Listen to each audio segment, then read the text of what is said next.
Why, hello there, Green Jeans. That was quick.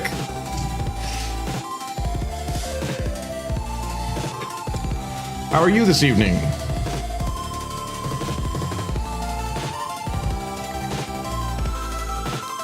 And hello, Andy. Tip of the hat to you.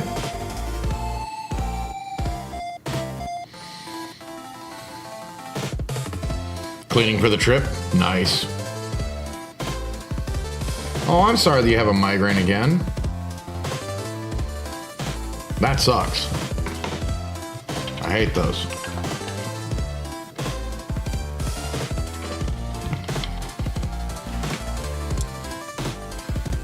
Okay.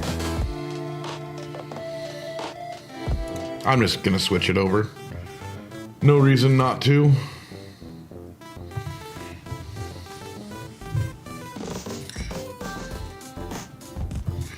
So what I wanted to do, add another layer.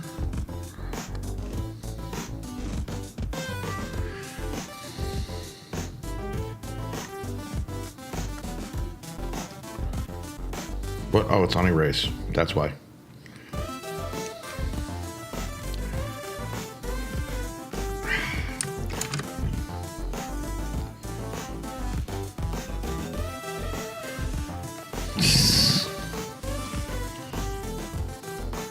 Bro.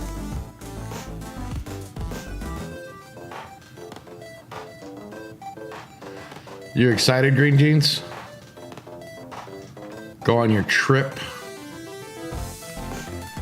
My brain hurts.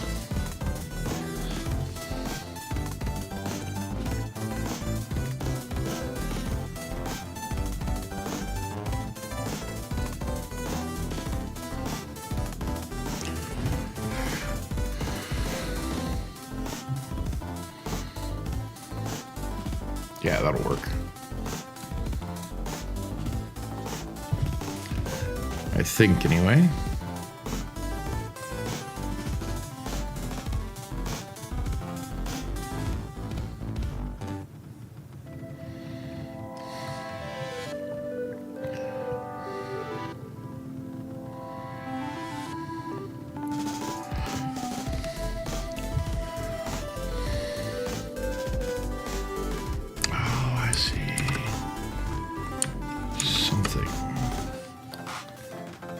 To fix that. No, stop. My hand keeps wavering. I'm trying to keep it in line.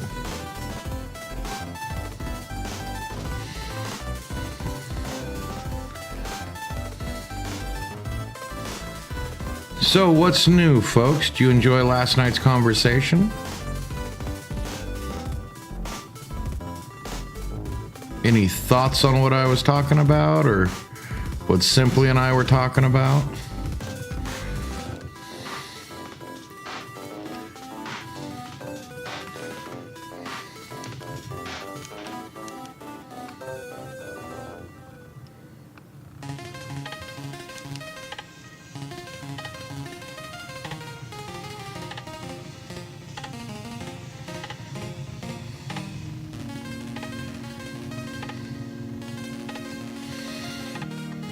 You know, and how we're self-domesticating?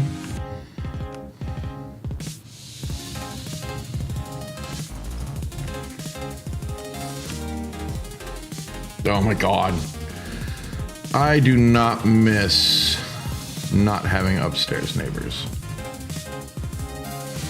You don't remember last night?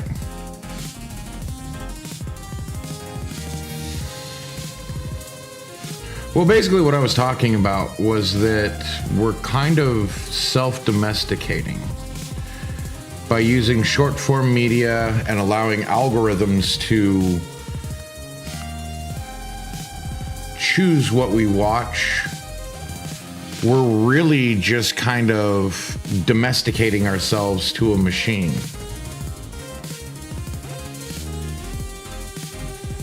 Yeah.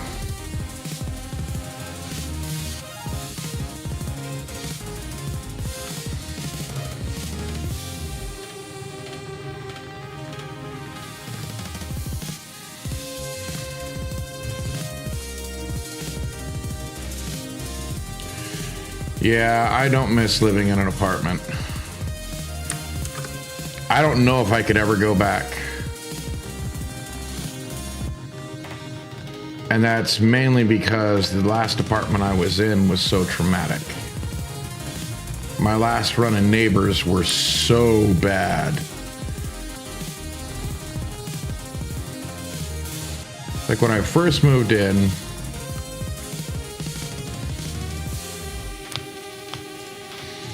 right, kids can be somewhat excusable, but only somewhat. Because where's the parents?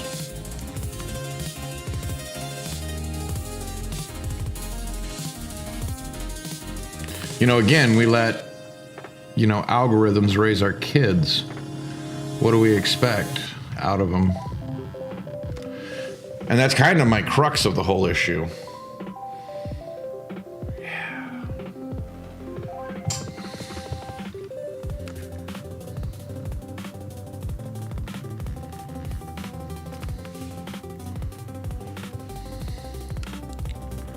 I think for some places it's already out.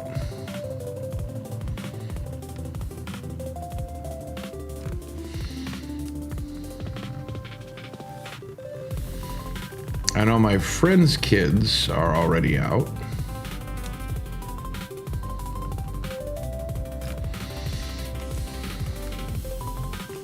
That's true,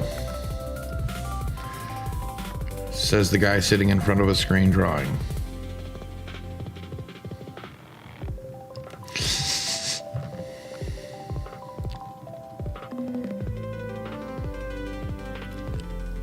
At least I'm self-aware.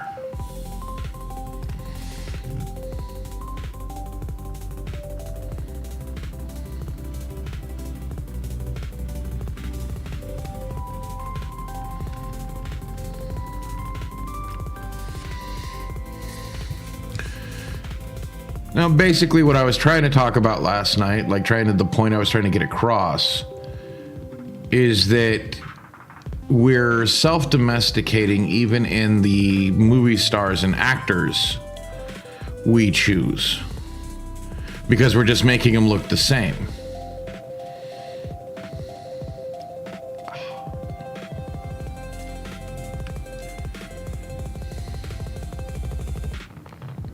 Jesus.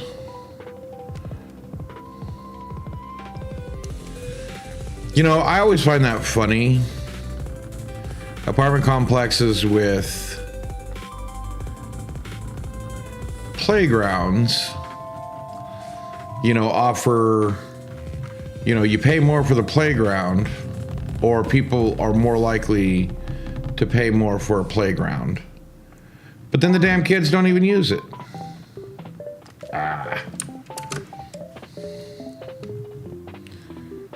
Well, yeah, again, too much inclusivity actually. Well, one, then there aren't even swings. Jesus. One, if you start talking about people and being so inclusive, in some ways, you end up ruining inclusivity, because now what you're doing is you're actually just picking people because of their differences, not because they're better or worse or anything like that.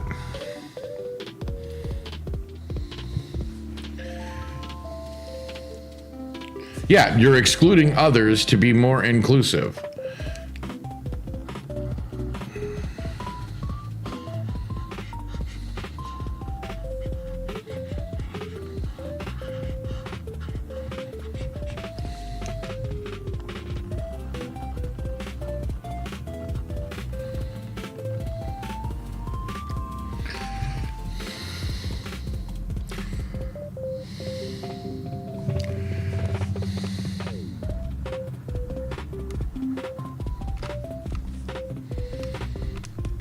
You're ruining the whole point. If you focus on skin color, culture, blah, blah, blah, not deformities, disabilities. Like, sure, if the place is supposed to be, for disabled people, of course you have to, make sure that the disabled people get first pick. Well, okay. Here's my problem with that whole alphabet soup being preferential treatment. I'm sorry, you're not a minority anymore.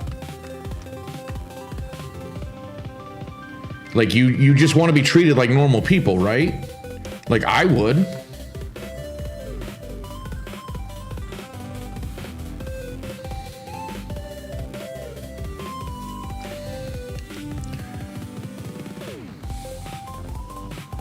So why, like, representation leads to segregation, in my personal opinion. Yeah, that line's still gonna be funky, but you know what? I think it'll be fine. Ha! Yes, green jeans. And I'm not trying to be mean.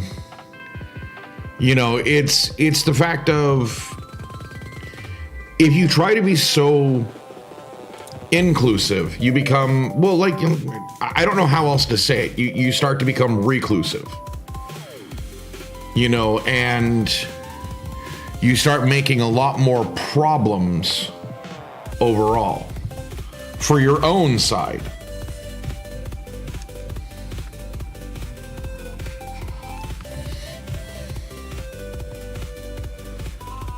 Because now people wonder why you actually got the role or got the part. Number two, how many of the alphabet people are out there? Versus how many you see in media. They get overrepresented.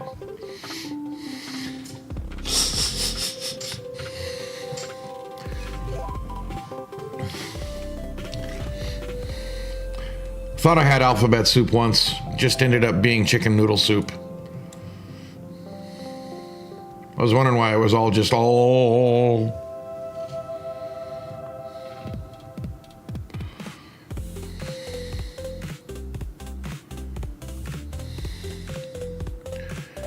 And I mean, one, I'm not the person to sit here and tell somebody who they should and shouldn't be.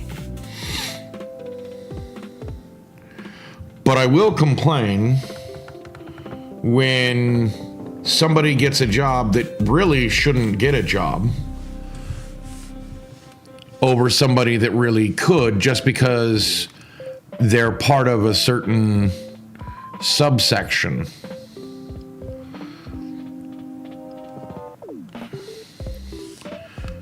Versus somebody that actually, deserved the job. See that, and that's one of the problems. Like, way back in the day, we used to have something called, well,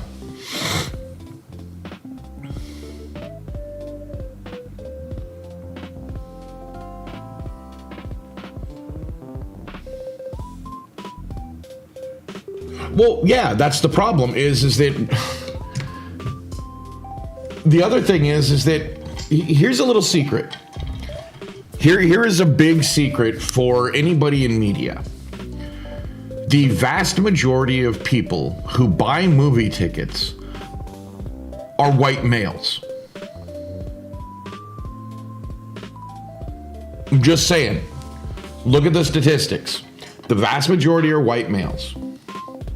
That's why a lot of these modern movies have failed, because they keep telling you it's not for you. So you don't watch it. And then they complain that you didn't watch it because you're a bigot. It's like, no, you told me it wasn't for me.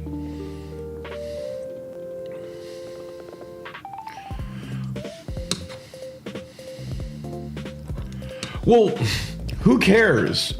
I mean, if you're doing that on your own private time, that's fine. I don't care. I mean, I used to watch Supernatural, and then I found out that people were shipping the brothers, and I'm just like, wait, what? They're brothers.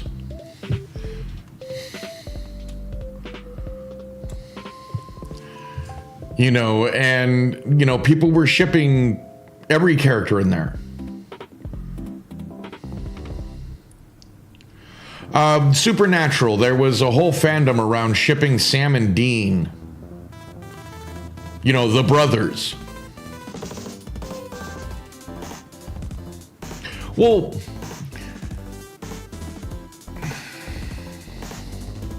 it's just the fact of, see, this is what tailoring towards I hate to use the term, but tailoring towards what we consider a modern audience has gotten us.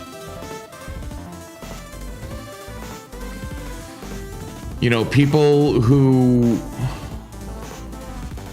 have their every whim must be catered to. They will literally tell the creators who and what should be doing what, and then you wonder why the art's crap, because, well, if you were creative enough to do it, you should have done it on your own time and not force somebody else to do it.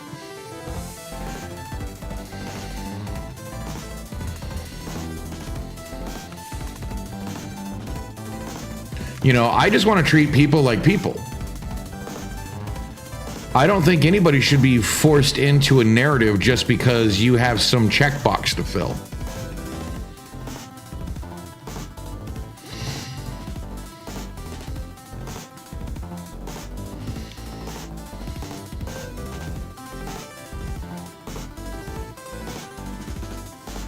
Okay.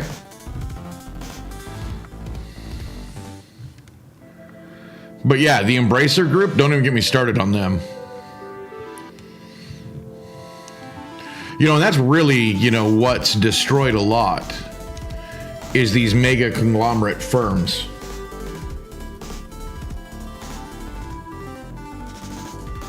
King for a Day. Yeah, Green Day did a song called King for a Day.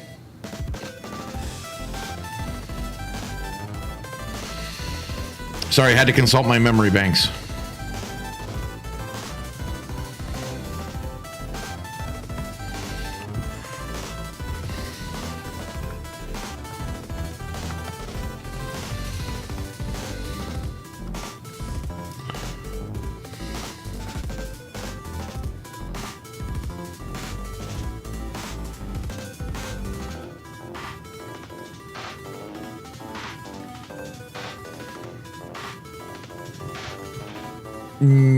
One, I think it'd be really weird to do fan fiction for creators. The people that were shipping Markiplier and Jacksepticeye.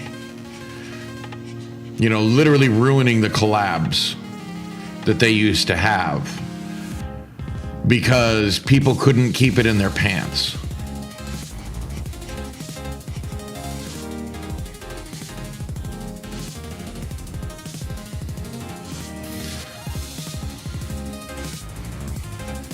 No, I don't even think, okay. I don't even think, yes, the joke still stands. It's funny, Green Jeans, don't get me wrong. But I don't even care if the focus of the people is okay with it or comfortable with it. No one should feel like they have that entitlement to someone else. If it's a person in fiction, okay. That's fine to a certain degree, but if it's a real life person, you should never have that sense of ownership over anybody that you feel like even in your head, you can make them make out with someone else.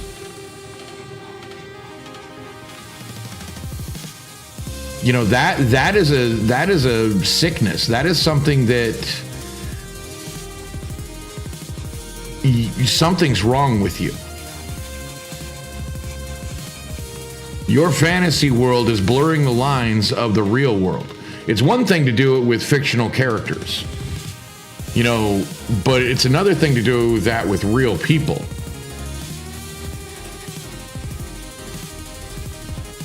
In my personal opinion. Sorry if I offend anybody.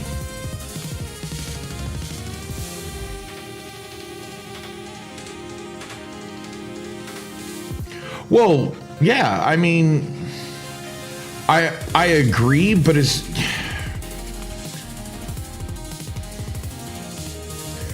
you're never going to be able to control what people do with your fiction, with your art.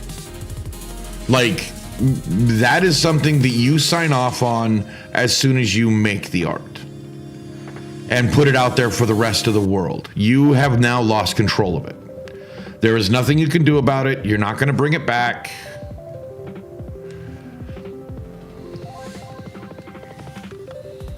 I'm sorry. But when it's real people, I think people really need to think things through.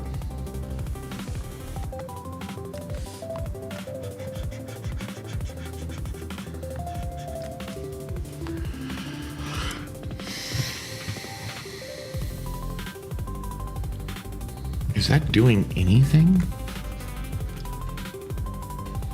Am I below the layer? Wait, I should be on this layer.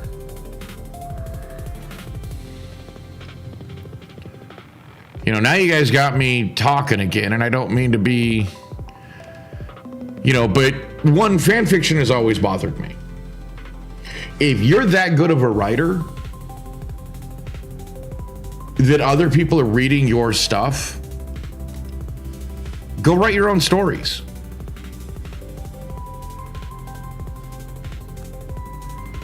I find it to me, it's insulting, for one, to the original author that you want to change what they did.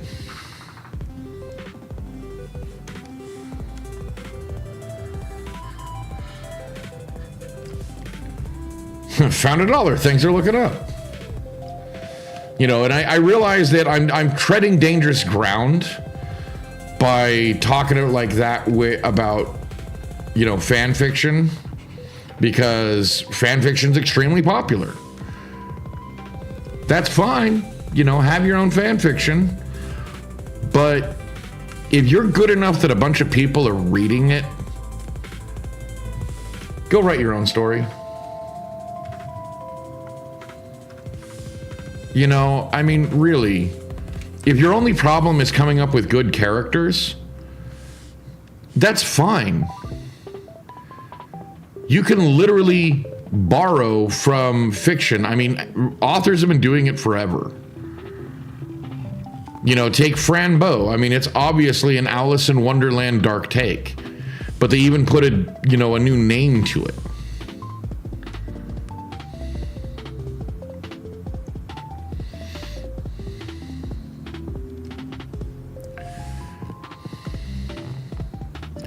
And that's kind of the point with me, is you put a new name to it, you give it a different life.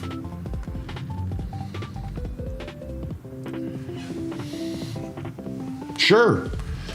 You can do a Dragon Ball Z fanfic, but make it your own.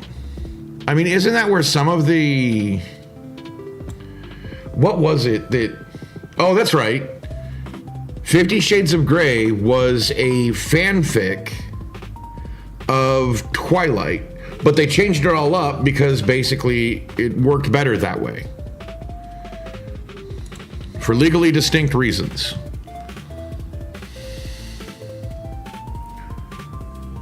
Where did I put...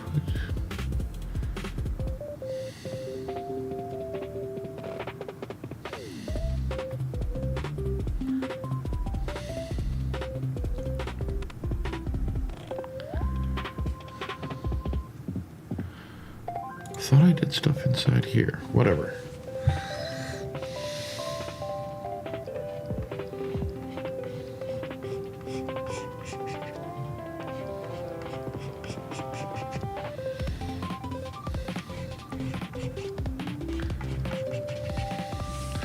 Forgive me for having an opinion, but as somebody that has had to correct people's fan fiction, what people get up to is really disgusting.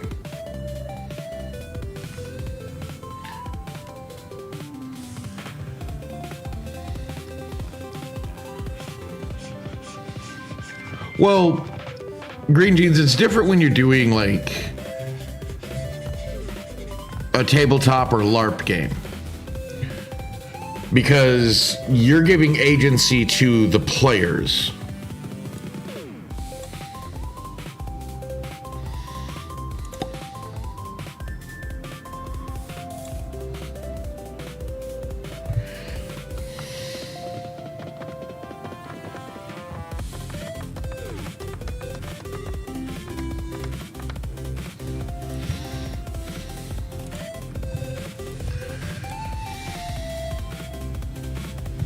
See if this will work. So you might be starting from a standpoint, but it won't end there.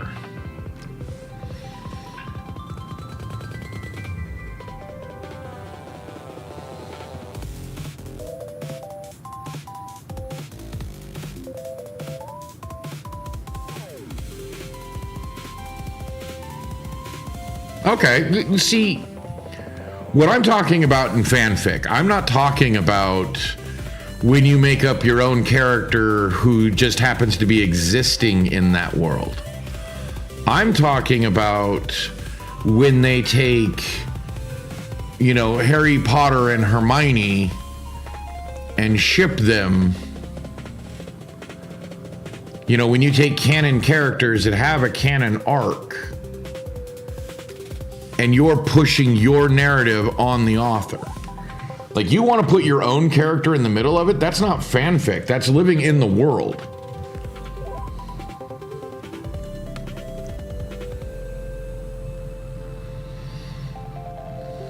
You know, that's what I mean.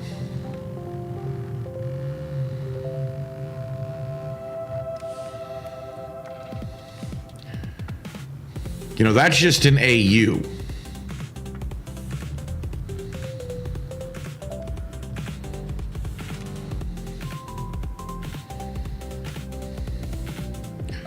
Jimmy Neutron, Timmy Power Hour fam. Okay, I don't know what that is. I mean, I know that those are both cartoon characters, but I don't know what the Power Hour is. Just that you really liked the cartoon block they were doing.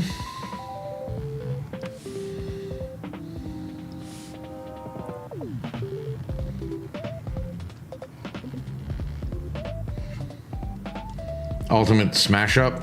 Okay.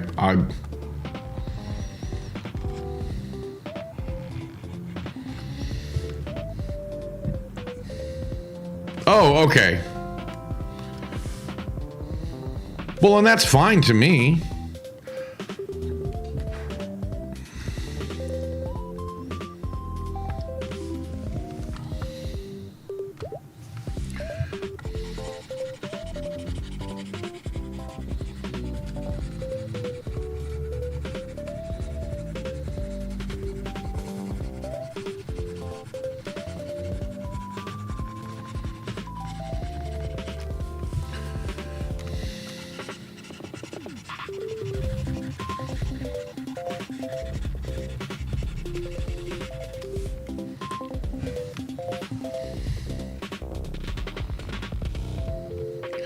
Well,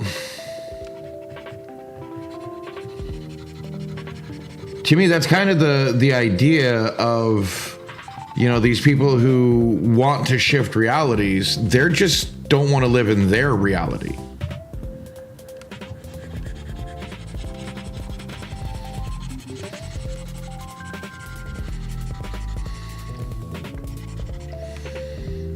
You know, they don't understand that there's a difference between fantasy and reality versus an actual scientific process. They don't want to see these other things as real.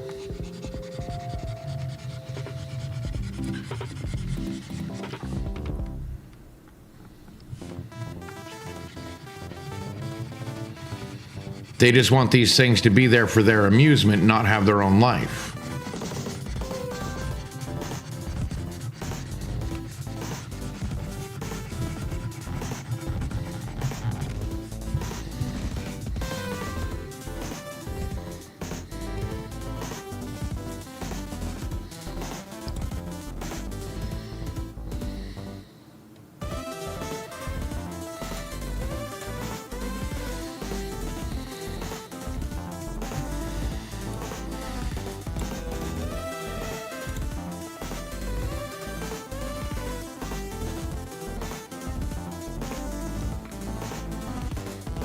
Well, yeah, okay, there's a difference between shifting realities to look around versus shifting realities because you're trying to escape the mess you've made of your life, never thinking that what you're leaving behind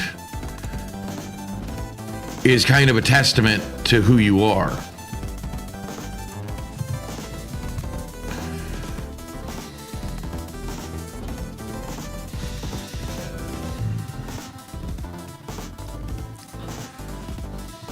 You know, forgive me.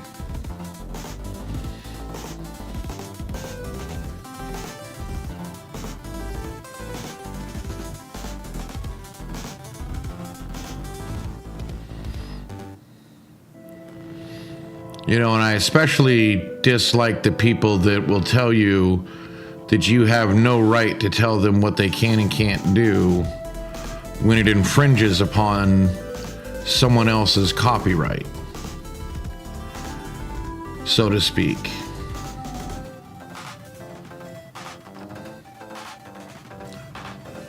Like, your fantasy doesn't trump reality.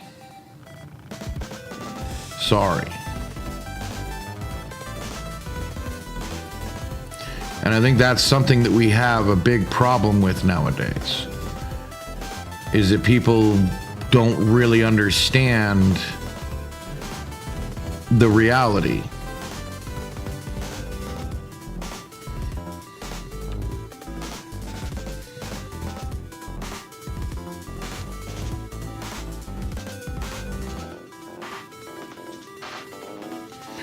Yes, of course. Well, of course, there's infinite universes and infinite possibilities. Yes, there is probably a reality where you're dating your favorite fictional character, but it's not really you. And say, like, you can shift into that other reality. Guess what? You now dispose that person into your reality. You're forcing them to live your life that you left behind while you live their life that they worked very hard for to get where they got. You're just cheating.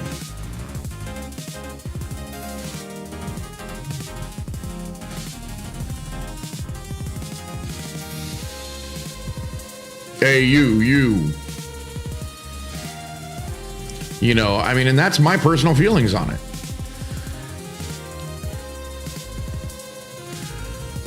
Like, you're not taking responsibility for what you're doing if you're shifting into another reality, that you're shifting another person out. You're trading places and forcing them to live your life that you've made a mess of. I'm so much worse going this way. You know, do you really think that's fair?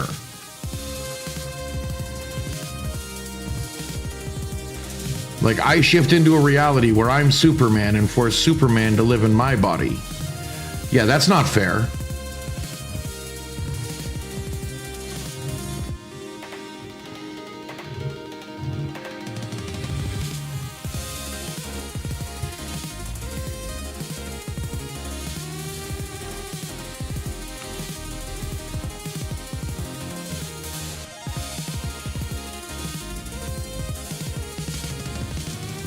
Well, yeah, but see, here's the problem. I mean, even, like, I get it, your mindset, and you're trying to be very good about it. But again, if you're shifting into another person's reality, you know, another you're shifting you into your reality.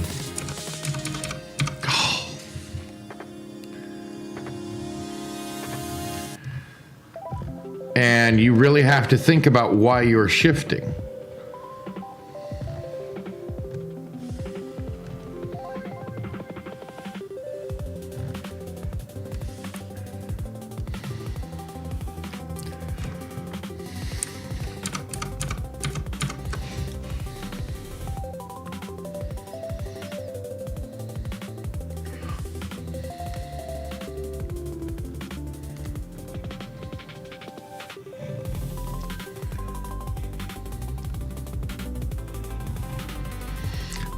Well, I guess my question then would be, how do you know the other person consents?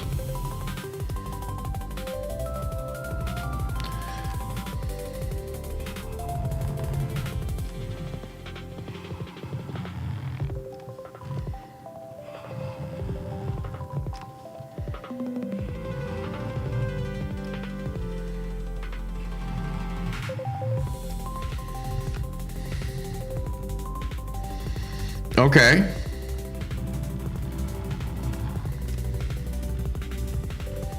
And yes, welcome in, Infinite.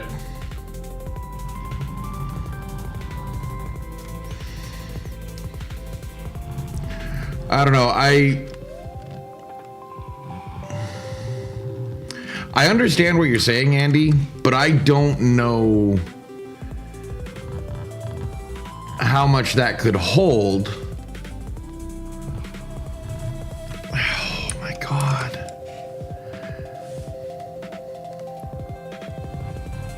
Because how do you know it's the same one every time?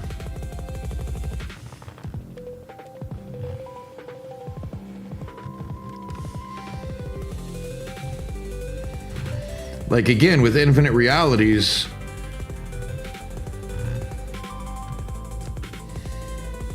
oh, you know, you're fine.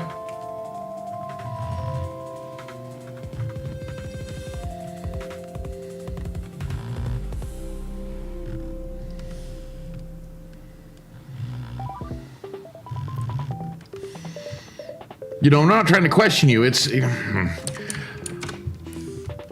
I'm just saying what would go through my mind.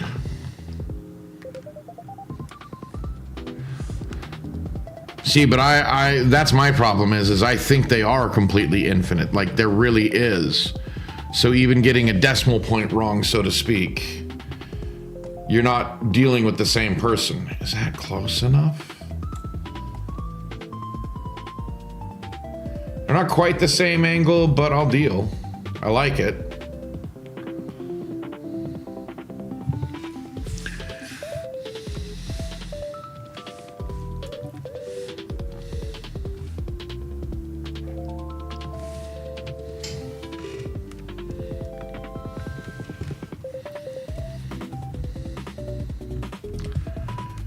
True.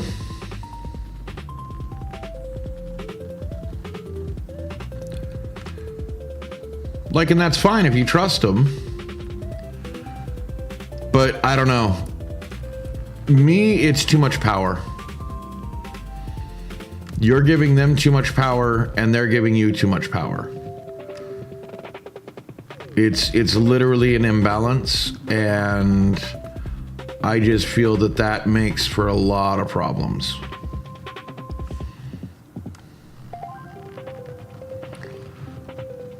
There's too many unknowns.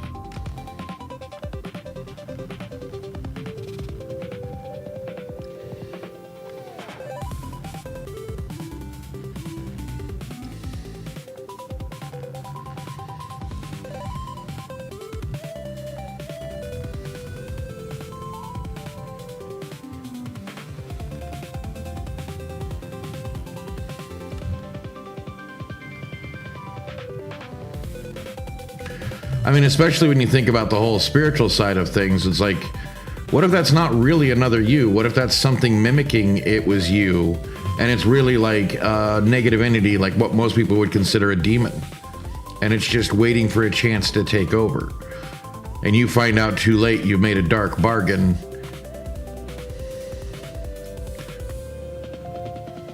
And you're literally destroying your life and plus people around you.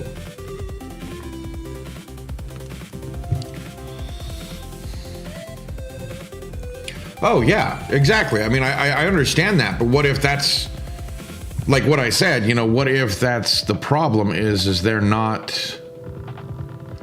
who you think they are, they're just mimicking.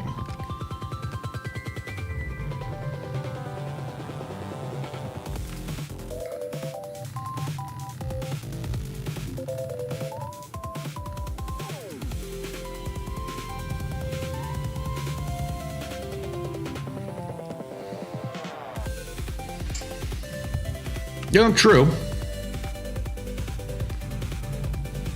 But I overthink things. So it wouldn't make me happy because then I'd be too worried about other things.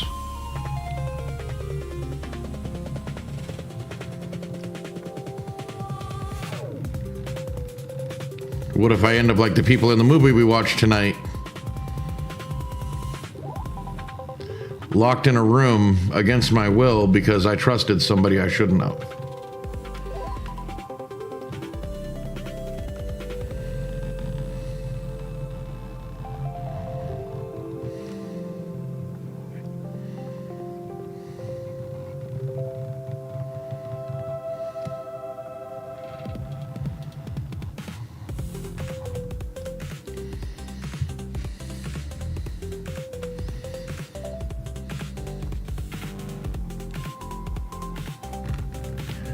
Well, and I just may not be very good at sharing things because I don't know. I don't like the idea of somebody sharing my body.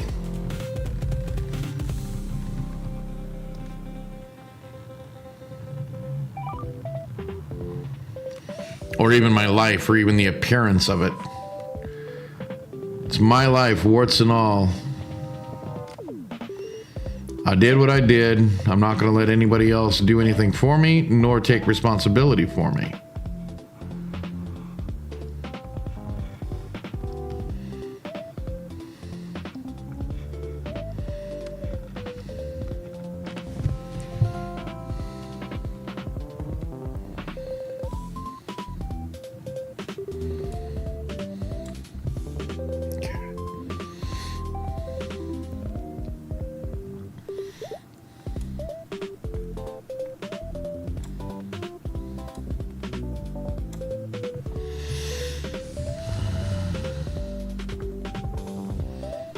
Yeah. But it's over that, so yes.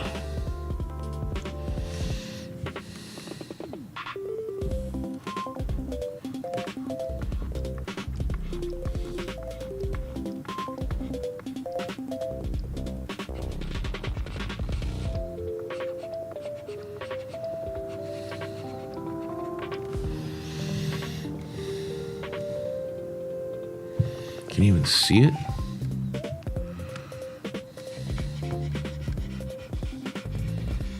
Is it too much like the other one? Okay.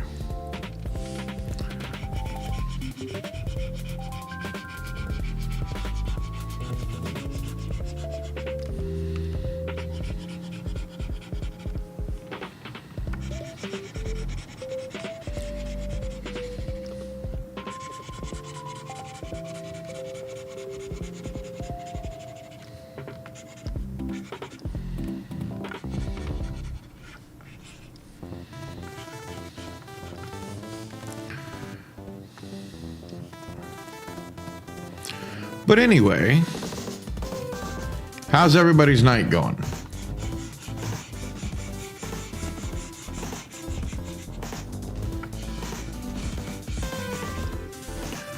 Hope people are doing good.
I hate when I sit on the floor too long like that, Green Jeans.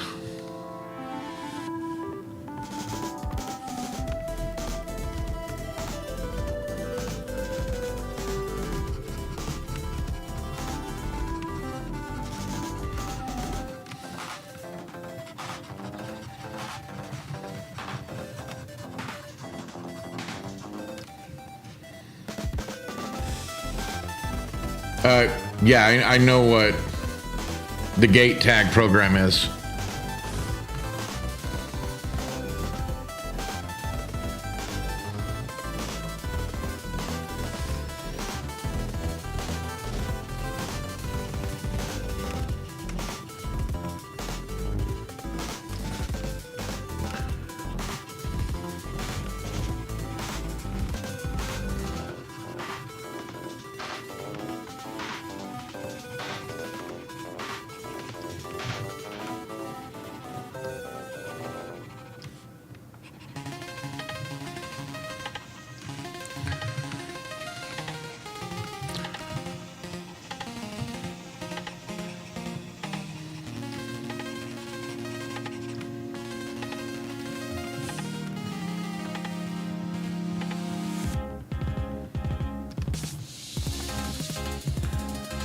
Wrong one.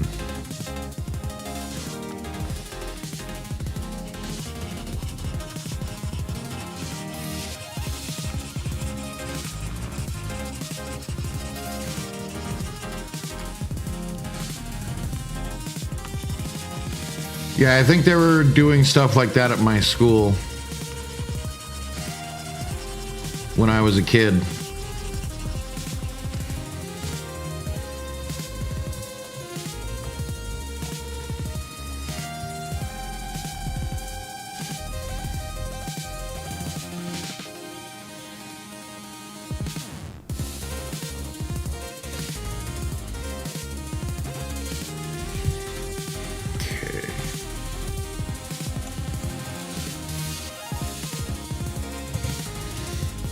Where's the lines? Lines above? Yes.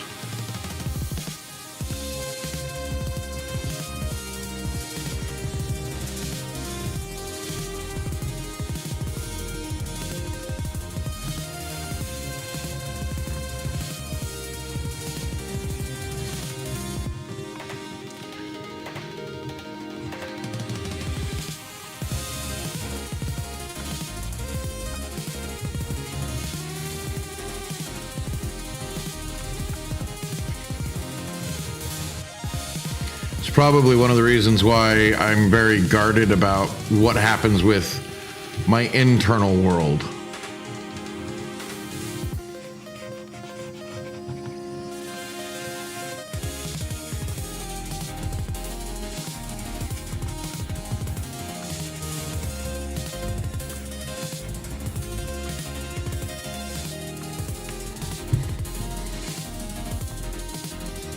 That's better.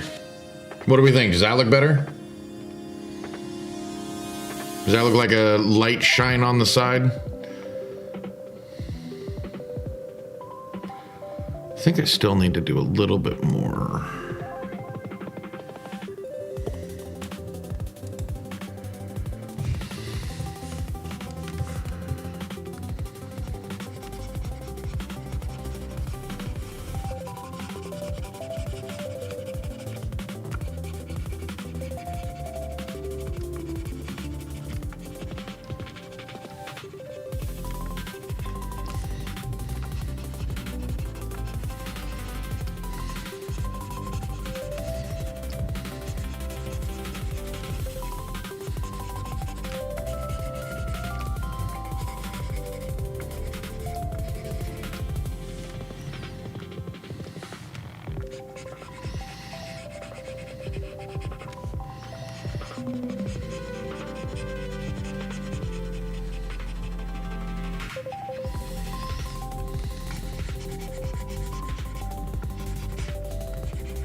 Sorry, I got so quiet. I'm trying to work here.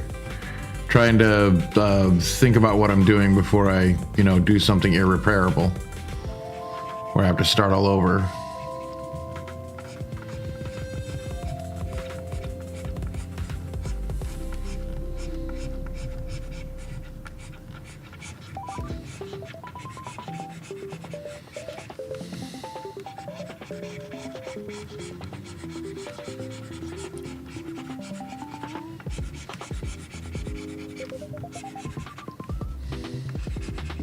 Is it already almost an hour in?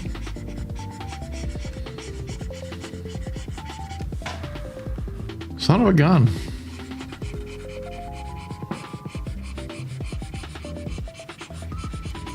So how's everybody's night going? You guys doing good tonight?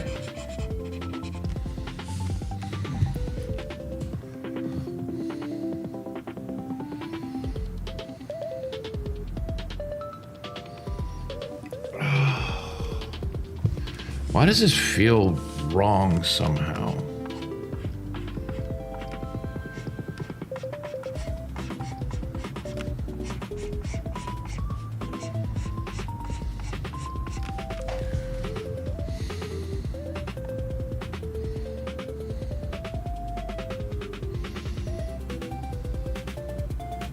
I don't know, I actually think that looks better. What do we think?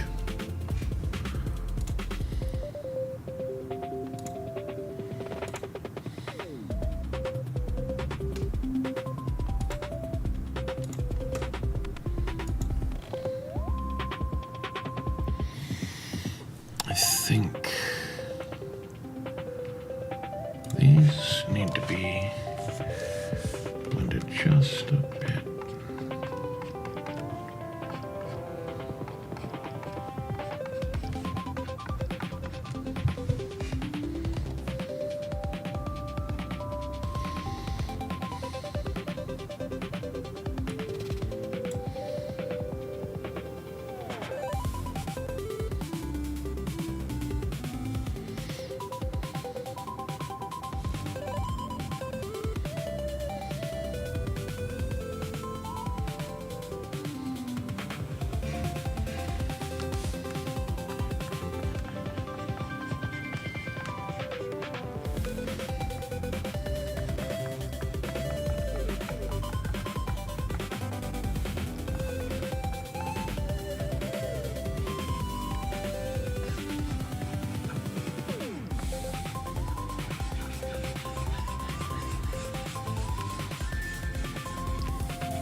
You? You.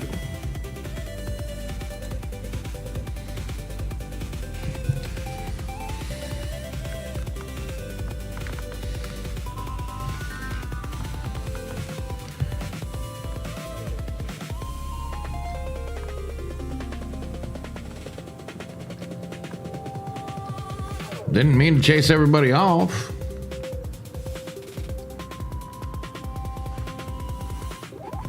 Sincerely apologize.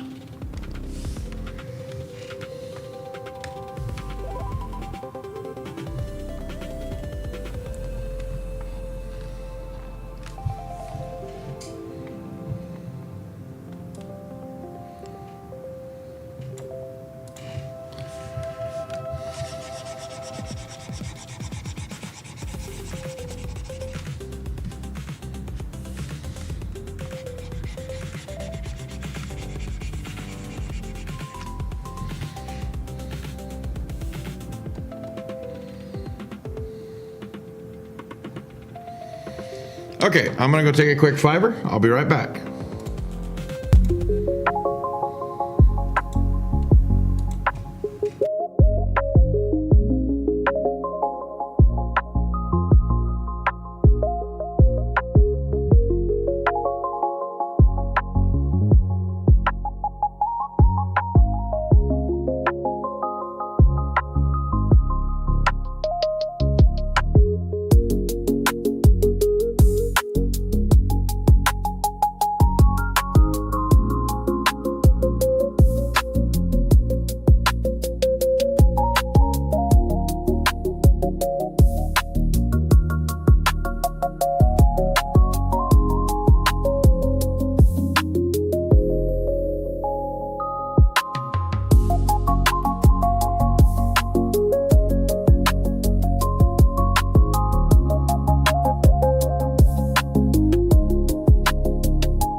And you're back, Green Jeans. Good job.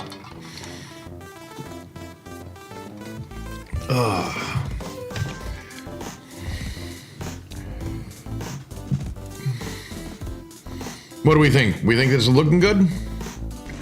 Does it look like a shine on the helmet? Or the hat or whatever? The badging? Whatever it is.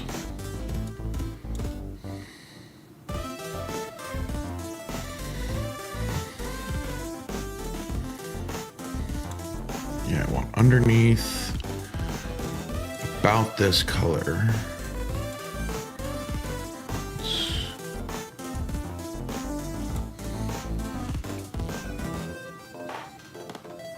Two men standing on bridges. The gap between could have been a skip or an eternity across for all they cared. In this moment, they linked eyes and became one. Yeah.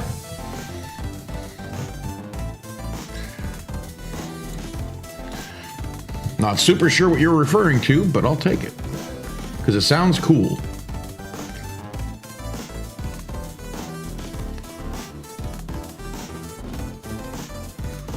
Why can't I see anything?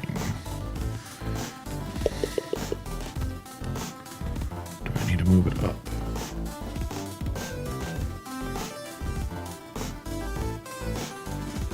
Ah, okay.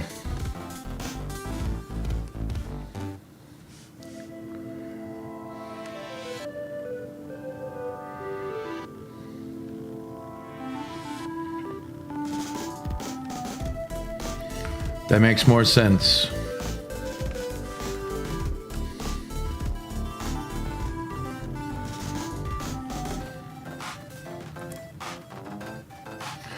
Yeah, sadly, I don't know much to talk about right now. I mean, other than just explaining what I'm doing, which I'm just trying to add texture to it.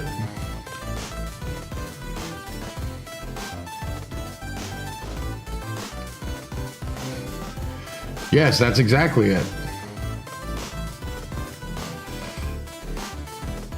Now, I just hope I get some good sleep tonight so I can write tomorrow morning. I could not write today. I really wanted to, but everything I tried to write just ended up, I don't know, I didn't like it today.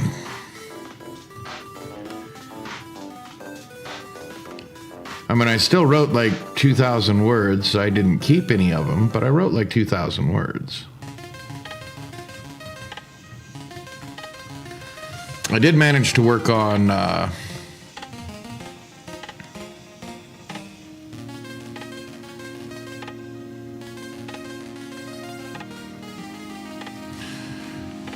some more scripts for talk time, though, for Wednesdays.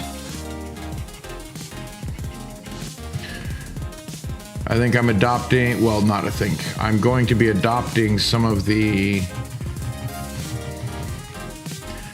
scripts I wrote for Neon Room into Wednesday night talks like I've been doing. So I was adapting those to be more for talking with chat rather than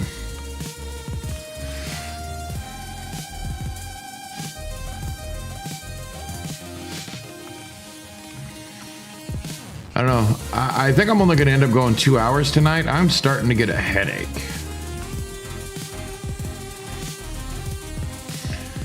But we'll see. It might pass. They do that.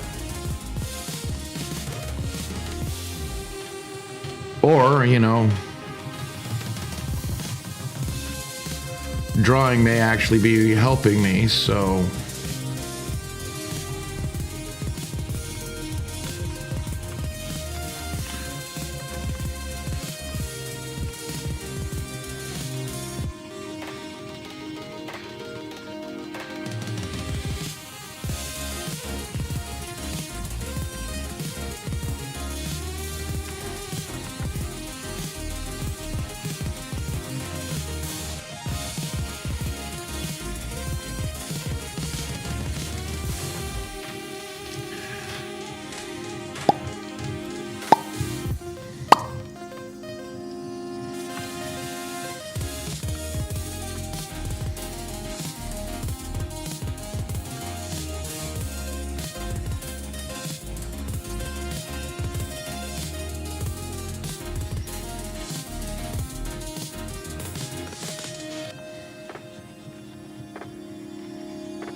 I think largely what I need to have in my drawing is just confidence.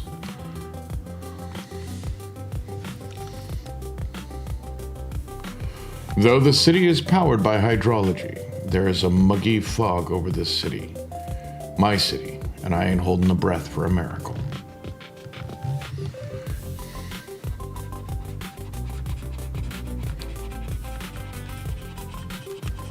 Okay, I gotta say that right. Let's do this right. Two men standing on bridges. The gap between them could have been a skip or an eternity across for all they cared. In this moment, they linked eyes and they became one.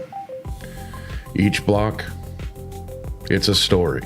Each alley, a chance to make it big or end up in the gutter.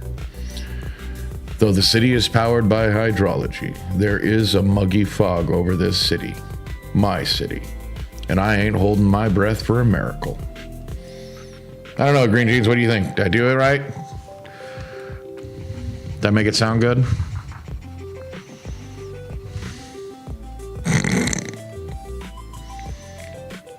Well, at least Infinite approves.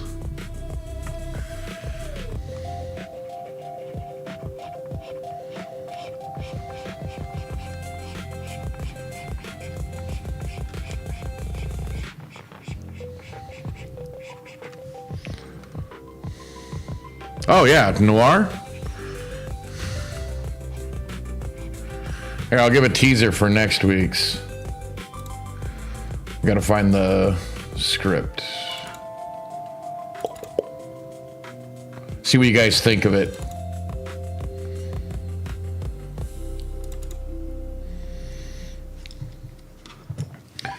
They call it an office.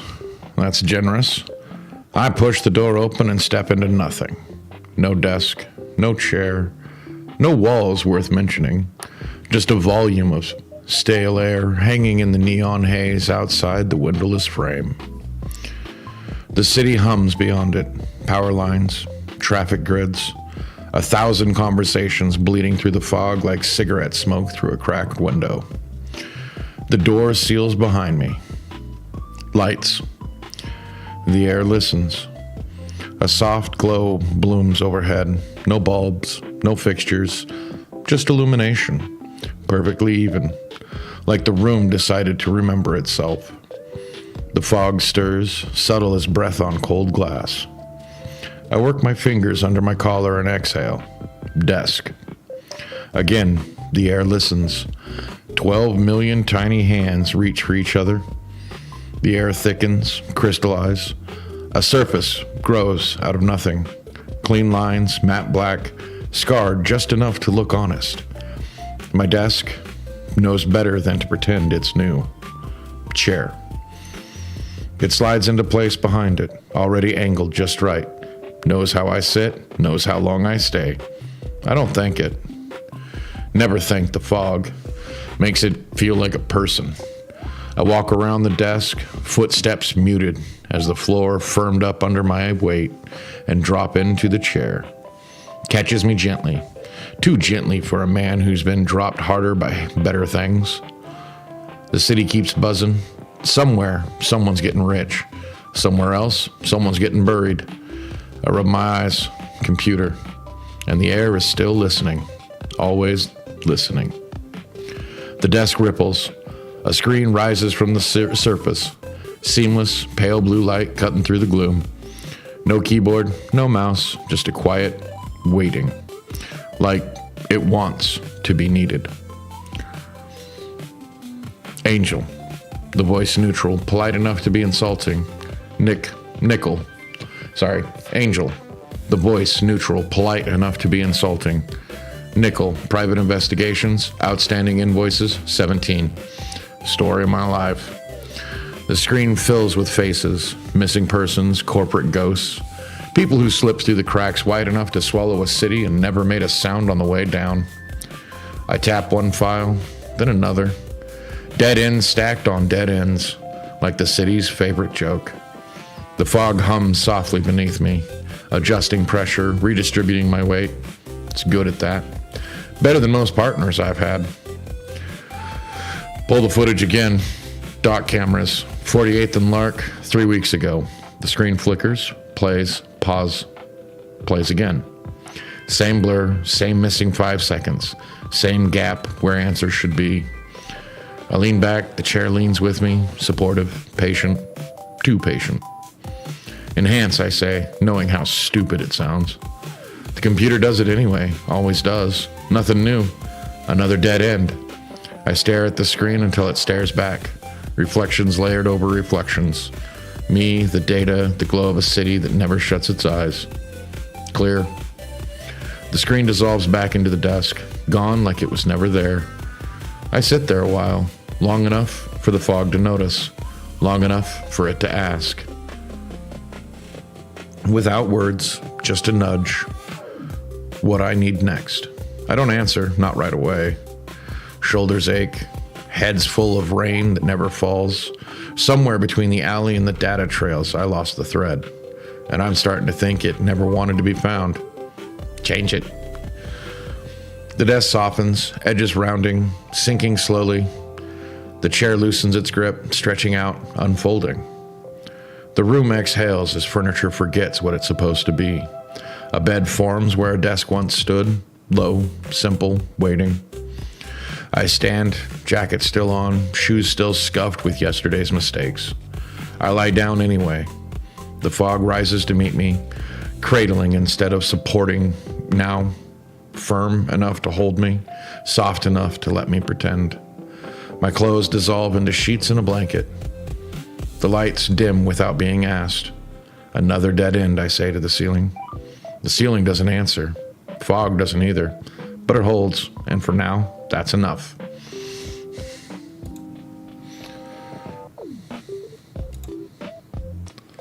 So, that's just the intro to my script on utility fog.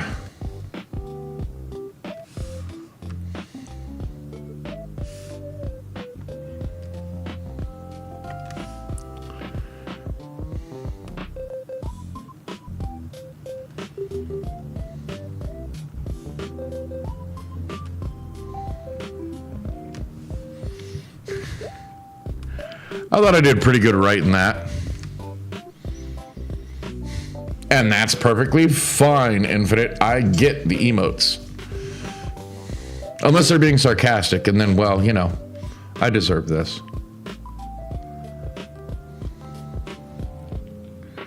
And that's a joke.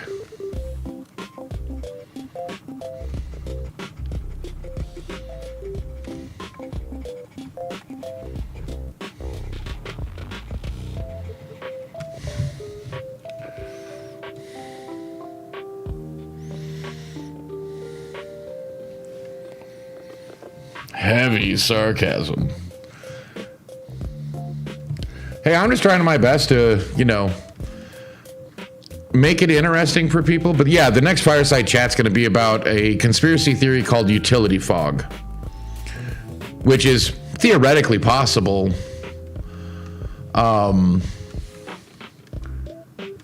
Stuff, but we just don't have the technology for it yet. But people sure love to blame it for certain things.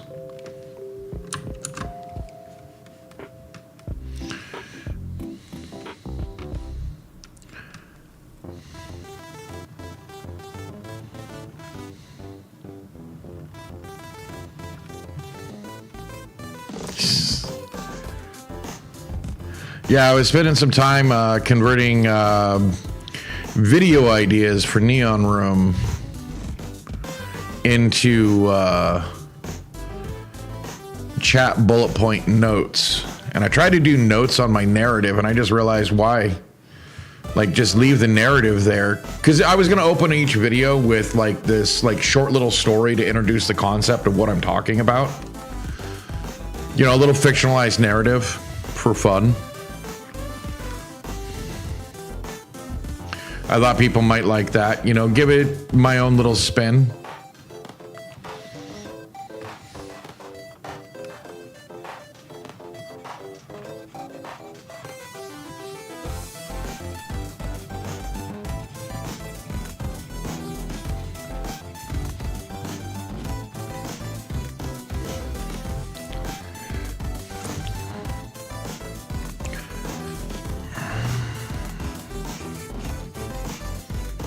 Don't like what I did.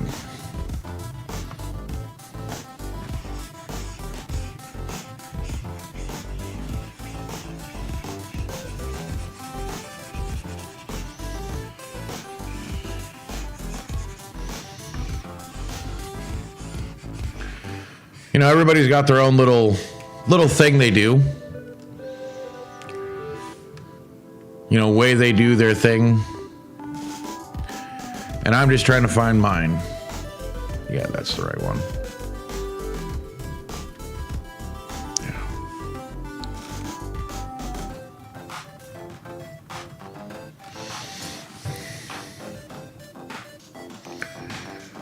The first thing I hear is murder. My alarm screaming cold, bloody murder, so I put it out of its misery and smash it against the wall. I always get off on the wrong side of the bed because the other half, even though ice cold, still resonates with her. I walk back to the bathroom to freshen up, though cold shaves do little wonders. And as I drink the coffee from 3 days ago, I see the city, my city. Spring rain came early this year, but it's like cleaning a dump with a spray bottle, little to no good. Yeah, tailored opening and closing.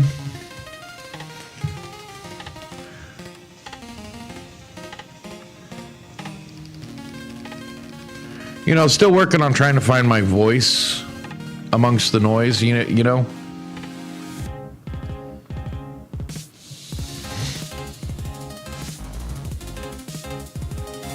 What do I think for improve or improv?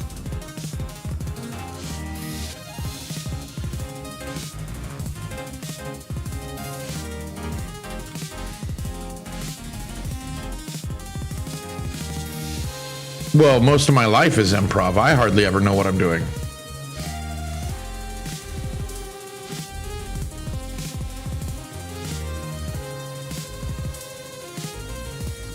I love improv, by the way.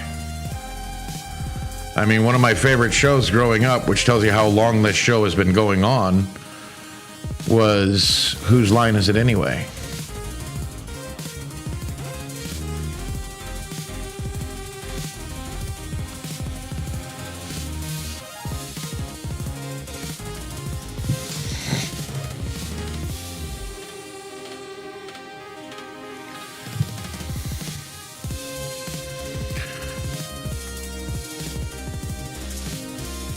Drew, I remember when it was a British show.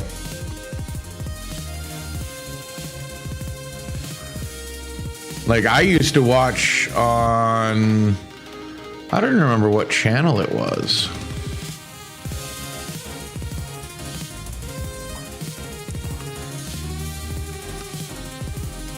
When it was the British show.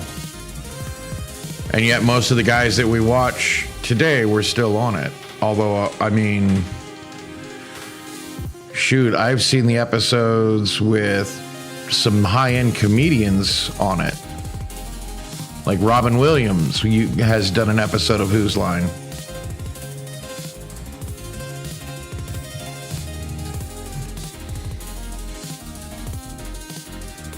See, it blends down too much.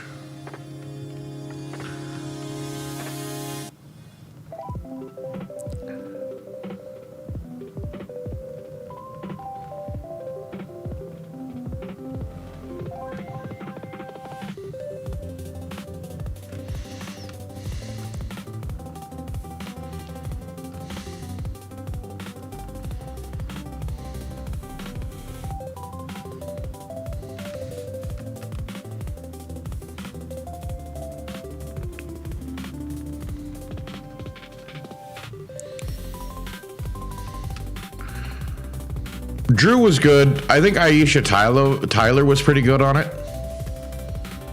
as well.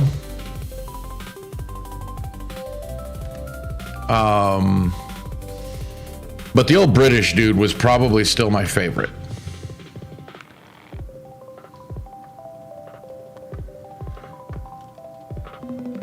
Drew couldn't capture the nonchalance of the old British dude.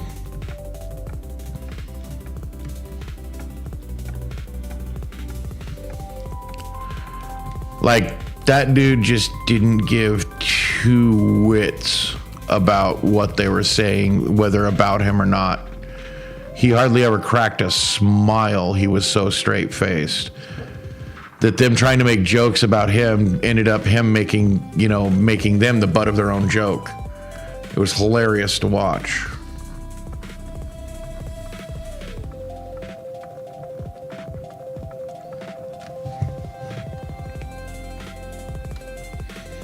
Yeah, that looks better. For like a highlight? I don't know, guys. What do you think? Am I doing a decent highlight to it?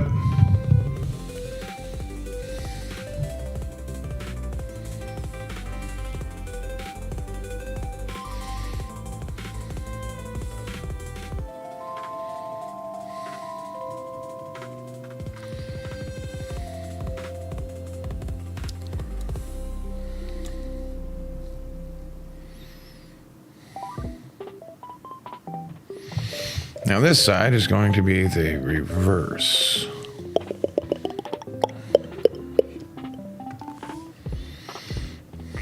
Wait, how did I do this?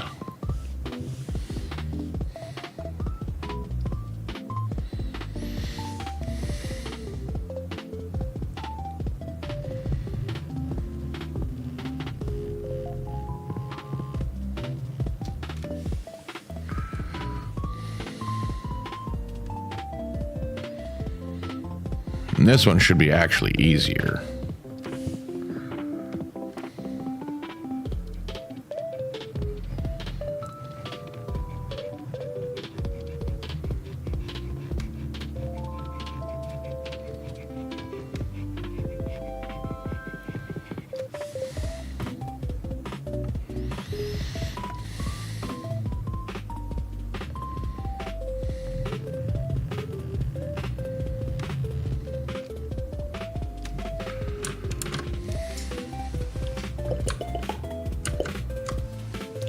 Try that again.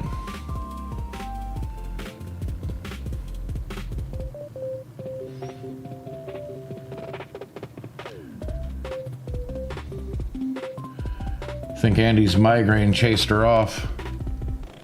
That sucks. I know she said it was migraining. Or migrating, or yeah. Or else she's just lurking. I haven't heard from her in a while. At least I hope I didn't chase her off.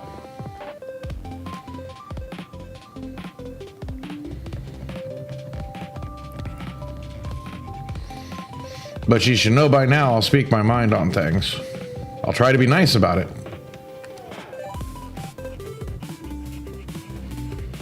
To the best of my ability.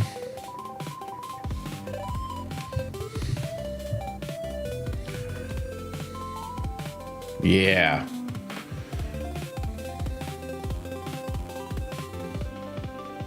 I said Andy, not Infinite. I knew you were here. You've been talking.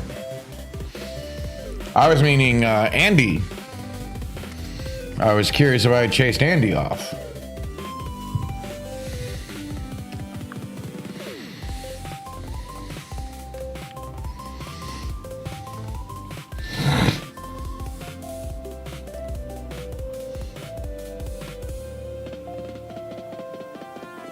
You still main expansion? Waffle House is closed? Well, remember, Andy did say something about migraines, so maybe the migraine was getting to her, or maybe it was my response about the gate program. And, you know, I mean, some people have certain thoughts about the gate program. I have others.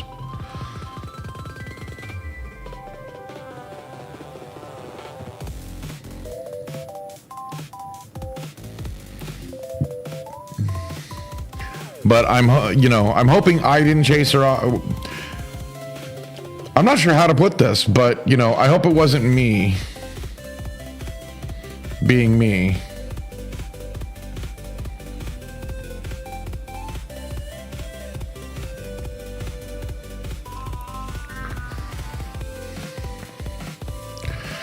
Yeah, if Waffle House is closed, from what I understand, something has gone seriously wrong.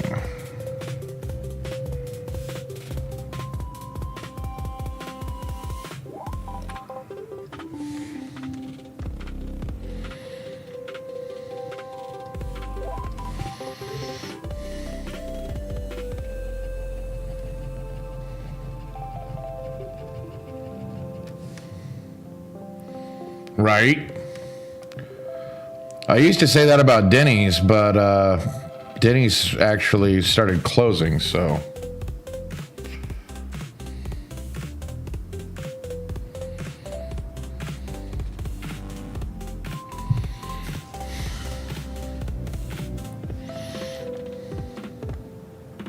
Which I still find weird as hell.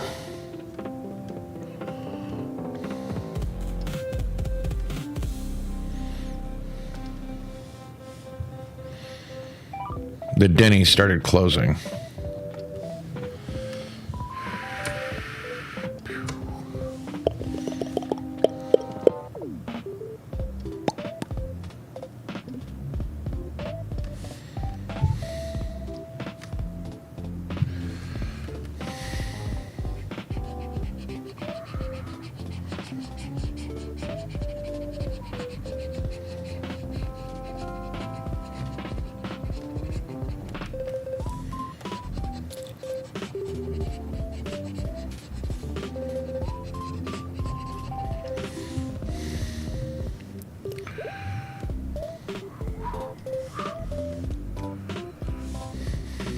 I don't know, anything on your guys' minds?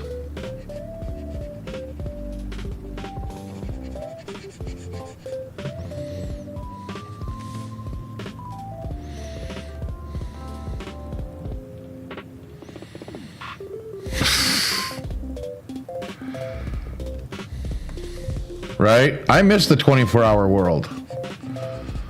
I used to be a night owl. I knew 24/7, 24/6. It's fine.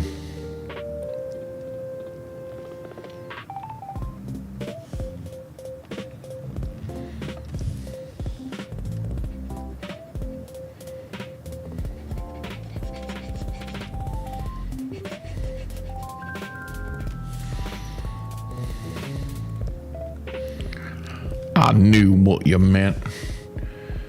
You know, COVID really screwed things up for a lot of people. And, you know, now we're finding out that it may not have been as... Basically, there may have been a reason why they had censored a whole lot of people from saying things that they didn't want them to say.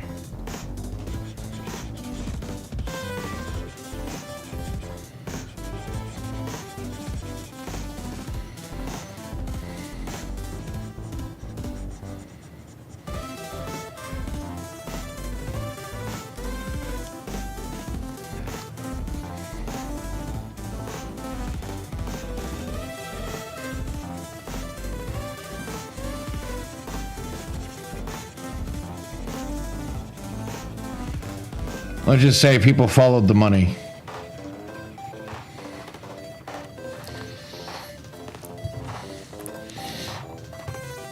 And it makes me worried about what the plan was then.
Sorry, did I say things I wasn't supposed to again?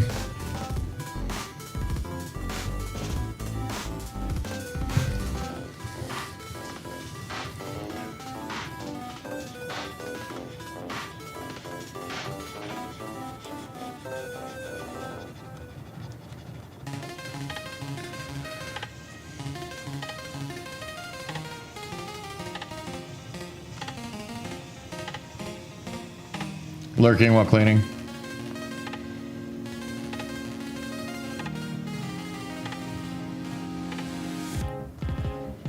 Valid.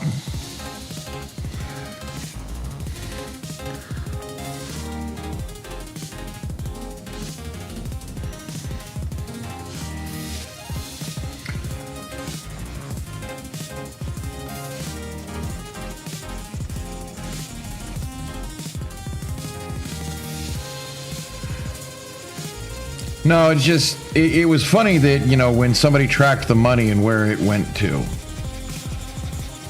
you know, where it traced back to who was funding a certain lab in a certain province and who stood to gain the most from an outbreak of that nature.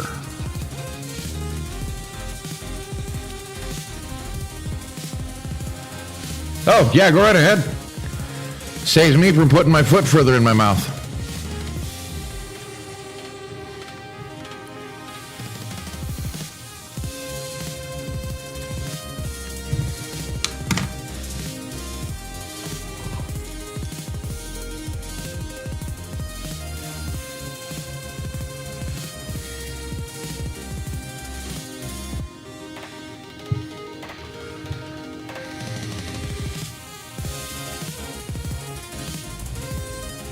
I need this.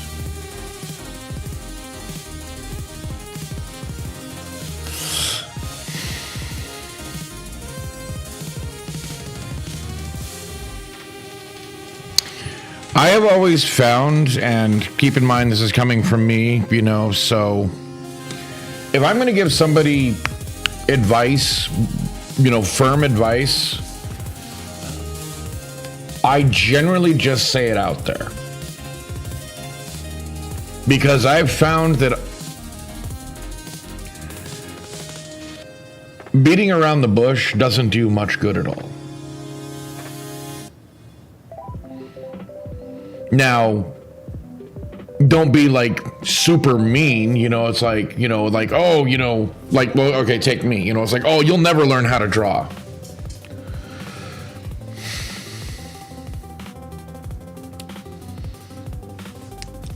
It would really depend on the kind of advice. I mean, because I can't just give a blanket statement saying, oh, you just say it this way.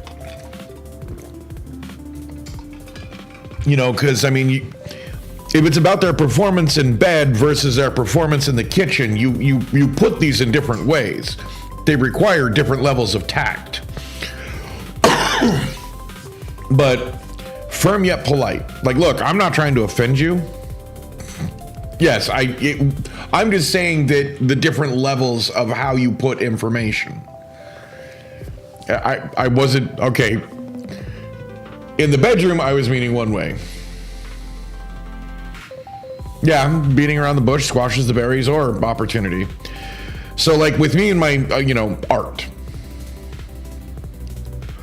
You know, you can sit here and say, oh, that's crap, you'll never get any better. Or you can say, hey, you need to really work on your shading technique. Or, hey, your line work is kind of, you know, shoddy. You know, you need to work on that. See, that's advice you can take in and you can understand. Whereas if you give advice and you're not really paying attention to the advice you're giving, you could be giving advice in such a way that there's really nothing they can do with it. The other thing is about giving direct advice is knowing that you're going to be the villain and accepting that that's how they're going to see it. You know, you're being mean. Sometimes you have to.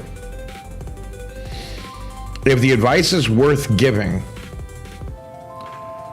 it's worth making sure that they hear it. But don't just, throw it at them and expect them to do something with the advice without actually having some way to fix it. You don't speak so good. Okay, well, yeah, but what am I supposed to do with that advice? You have to put it in a way that they can do something with it. That has been one of the best ways I've learned over my many years on how to give advice.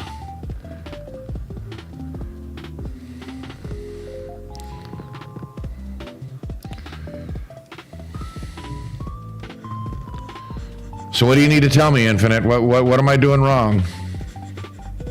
That's a joke. I'm smiling.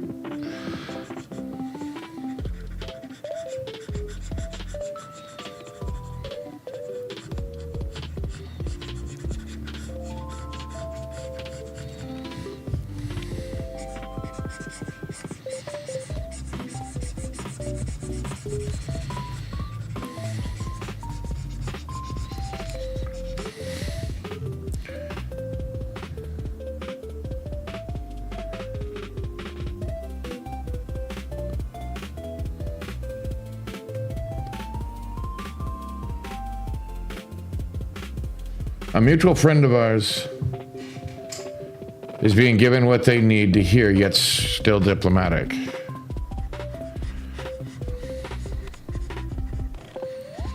You might have to give me a better idea. I think I know who you're talking about. But yeah.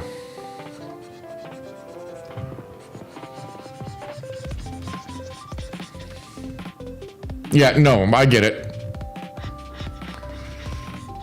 You can always DM me in Discord.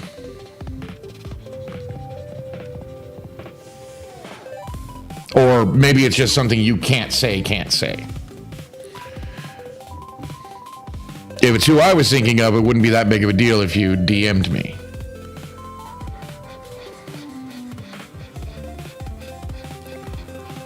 If it's not who I'm thinking of, then maybe you shouldn't. Because I might be being obtuse.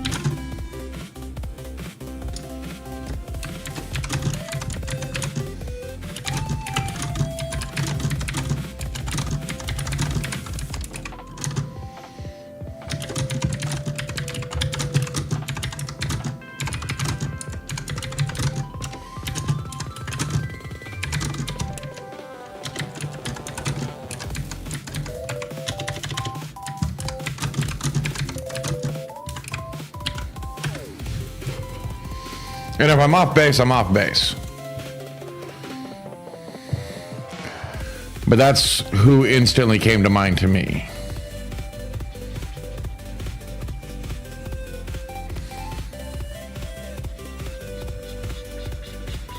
And sorry if I did typo. Oh, no. That is not who I was thinking at all. Yeah, I was going to say, I was pretty sure you guys had a strong enough relationship.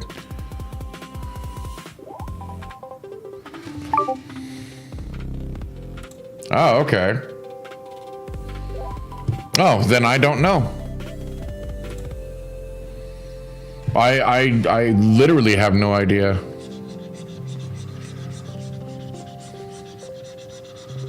I've been kind of out of the loop lately too, so. All right, you have a good night, Green Jeans.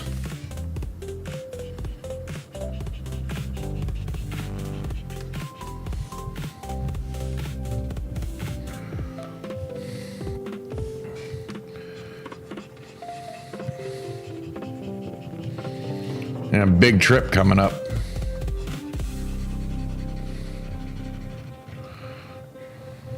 Ah.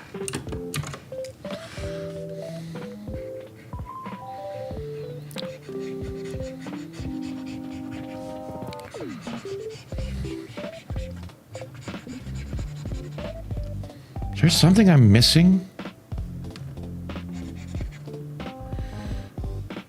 Right. Hope he has a safe and fun trip also. I mean, he's going with Jade, T-Row. They're all going on the same trip. They've been saving up for this one for almost a year.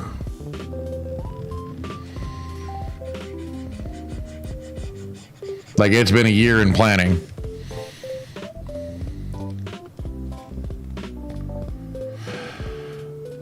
I couldn't afford to go. And they're going to a place that I kind of am diametrically opposed to. I'd be willing to put away the moratorium to go hang with them, but it's expensive. And as much as I would have liked to have gone, they're just too damn expensive for me, even though they offered to pay my way. And that just isn't in me to accept.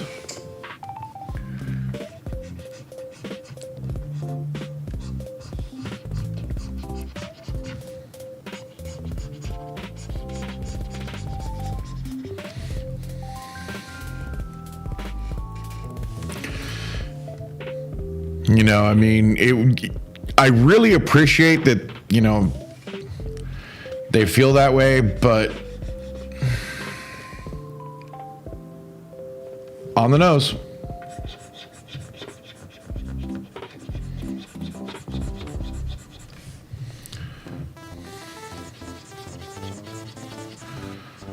Which now you understand why it's diametrically opposed and, you know, just too much money for me.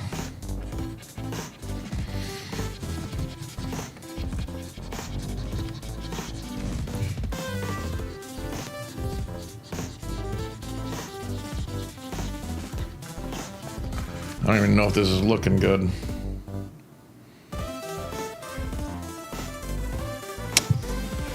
Looks too thick.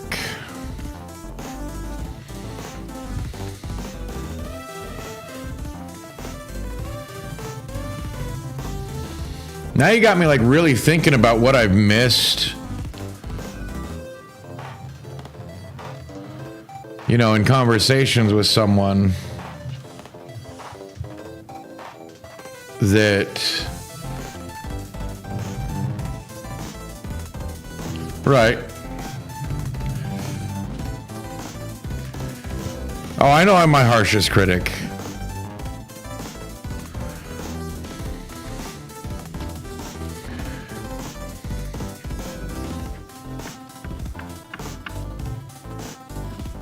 Ah, okay. Well, that's the case because he treated my friends like a doormat. And it kind of torqued me off.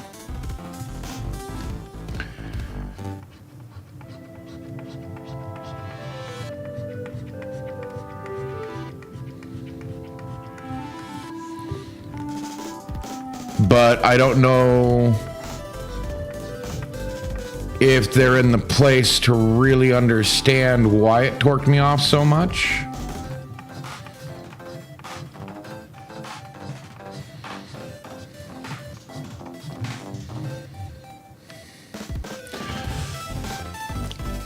Well, they decided one day that they wouldn't have the time to do what we were doing and just left without so much as a goodbye.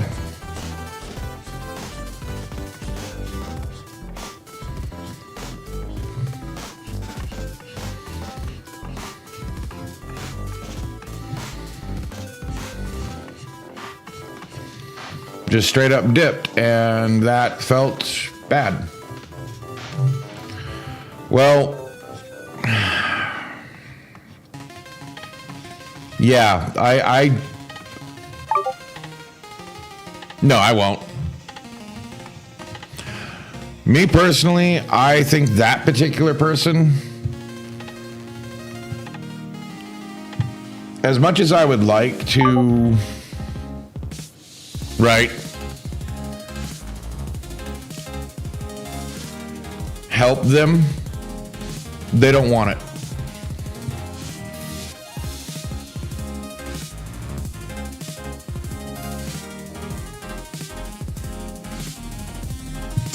They're not ready for it in their place, or at least not ready for it from me, I guess.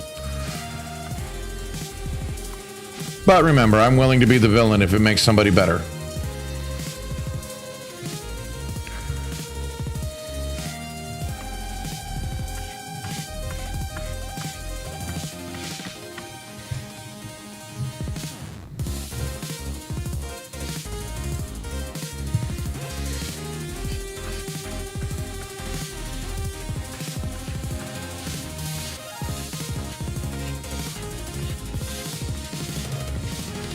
Right. Now I know exactly who. And I wish I had better advice. Because trust me, I've tried. Maybe they can hear it better from you. Because they sure as hell wouldn't hear it from me.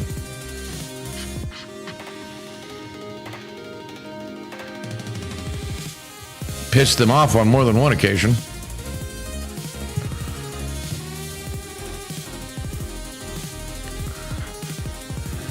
Reminds me of a buddy of mine had back in the day living with his grandparents, and he was constantly complaining about having to mow the lawn.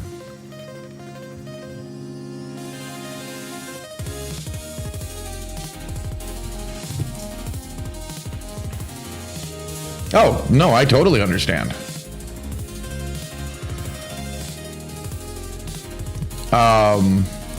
But my buddy was always complaining about mowing the lawn. Now, I hadn't been out there yet. So I go out there. I mean, because it was like 5 acres. But they only had to mow like sections of it. The rest was left to go wild. So it only ended up being like closer to half an acre to 3/4 that they actually had to mow. And I just kept hearing about how much they were complaining about it. So I went out there to help because I've done lawn care before. I mean, it's no big deal to me. You know, and I mean, a push mower at 3/4 of an acre is still a lot of acreage. I go out there and the dude's got probably one of the best riding lawnmowers ever. Like real wide deck, real easy travel, all of this. It took me less than a half hour to mow the lawn.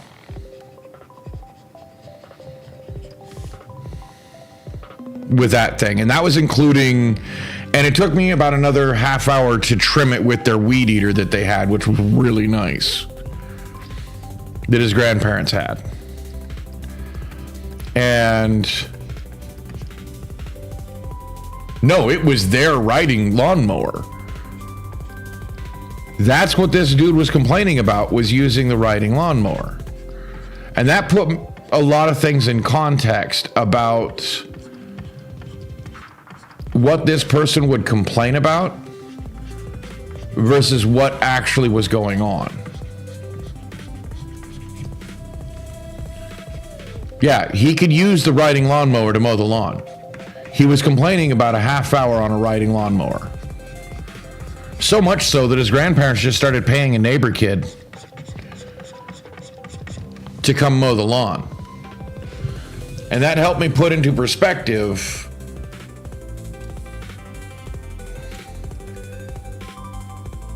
what kind of a person this one was. All they wanted to do was complain.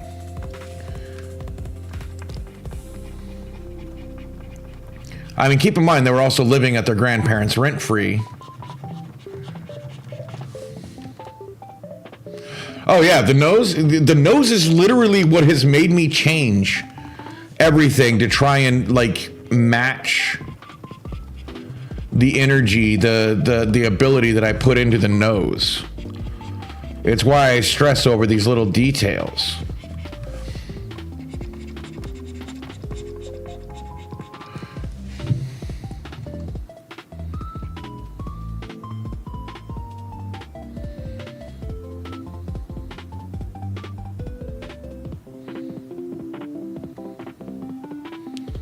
You know, see, that's why I'm trying to match the energy. That's why I pull it back. Match the energy of the nose with the rest of the shading.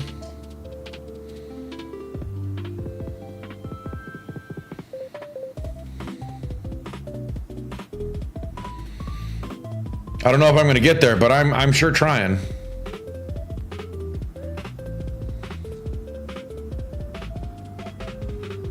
Oh, that's those. Okay.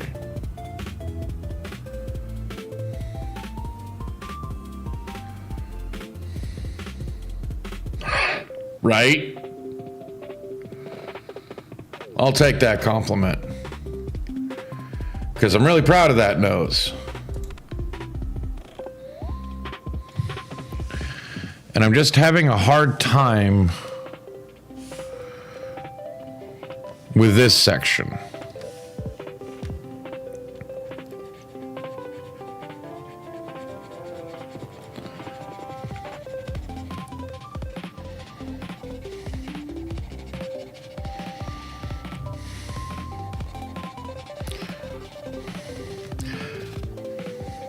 You know, and that's kind of the best advice I can give, is that when I realized what kind of person my friend was, it made it a lot easier to give advice because I knew all they really wanted to be was heard.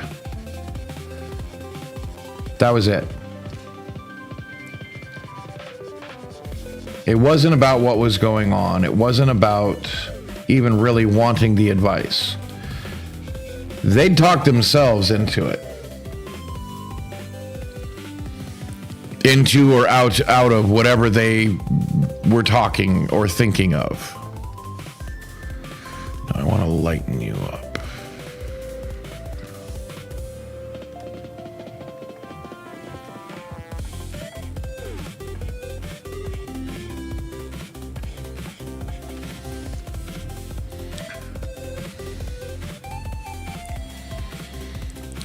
So I realized that there wasn't much I could do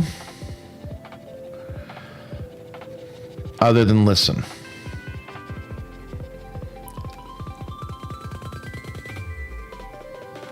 Right.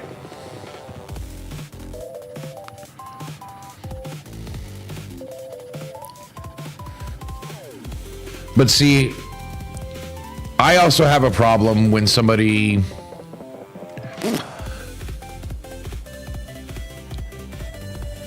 treats my friends poorly.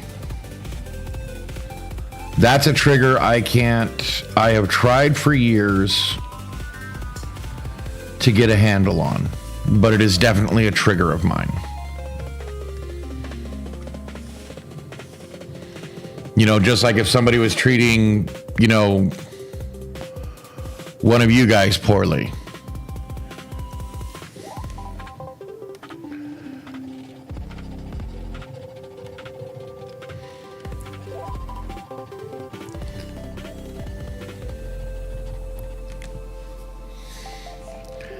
So, I mean, instead of just flying off the handle and throwing a fit, I decided to take a step back and wait for our friend to contact me again about something a little bit more,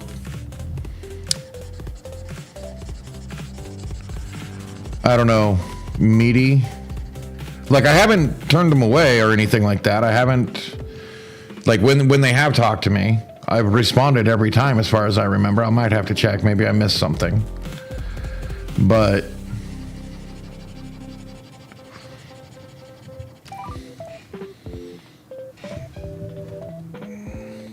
yeah, that looks better. What do you think? Does that look better? How's that framing up?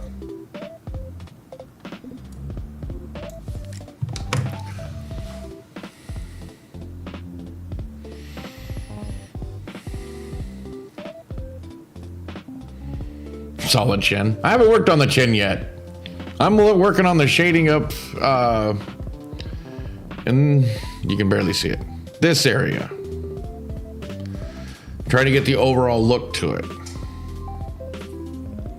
But yeah, you're right. It is a solid chin.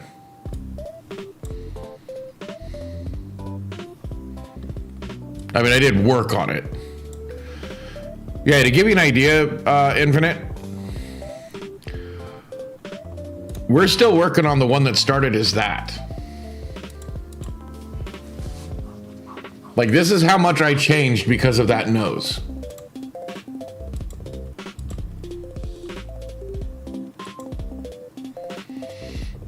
I had to fix everything because I didn't like the proportions now. And I wasn't getting rid of that nose. Right? So you see how far I've come from where we started.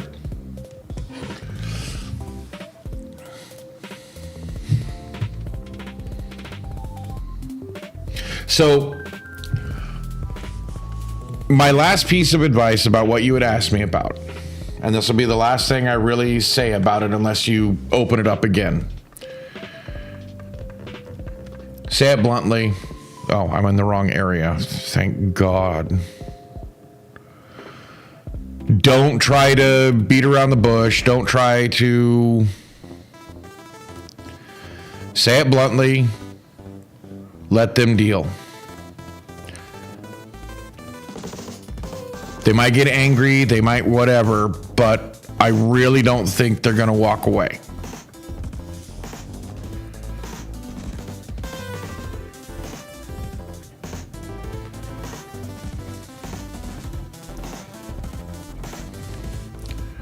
They might be angry with you for a few days, but if you think your advice is good enough and needed to be heard, you have to say it bluntly. You got to be tough.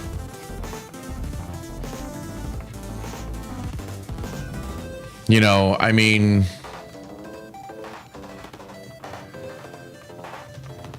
and like I said, if they get angry, they get angry. I don't think they'll walk away. You know, they haven't closed the door on me either, and I haven't closed the door on them. I'm just taking time to let some upset wear off. And it takes a long time when it involves my close friends.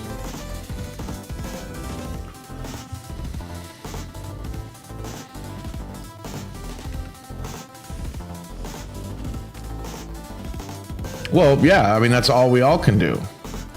Well, you think I'm a font of wisdom? I just say or do what I feel is right in the moment. Like, really. I mean, it is literally in the moment. You might ask me the same advice 2 weeks later and get a different response because I've lived 2 weeks longer. I may have a different insight. You know, it's not meant to be like, oh, well, that was, you know, nothing's permanent. It's just, it's who I am.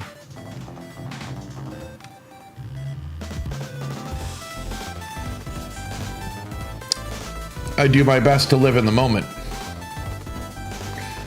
To be present. Learn from my mistakes of the past. But I also do my best to just live in the moment and not let my history or somebody else's color my decision on what to say at the time. Which sometimes people say, oh, you just always say a different thing. It's like, well, maybe it is. Maybe I do. But that's because I'm a different person than who gave the advice last. You know, it's not meant to be like, you know, two-faced or whatever, you know, it's not meant to be like, it's just what it is at the moment. Damn, I am getting better.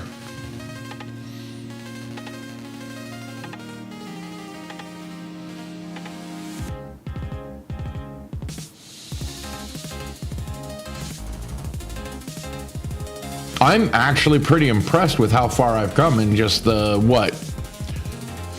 few months since I started doing this.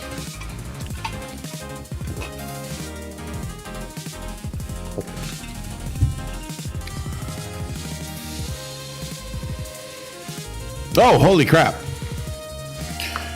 Yeah, I'll run the ad. Or are you going to be hanging out? Or are you just now getting ads? Because it says my ad's not supposed to start for another 4 minutes. Why is... Why is Infinite getting an ad?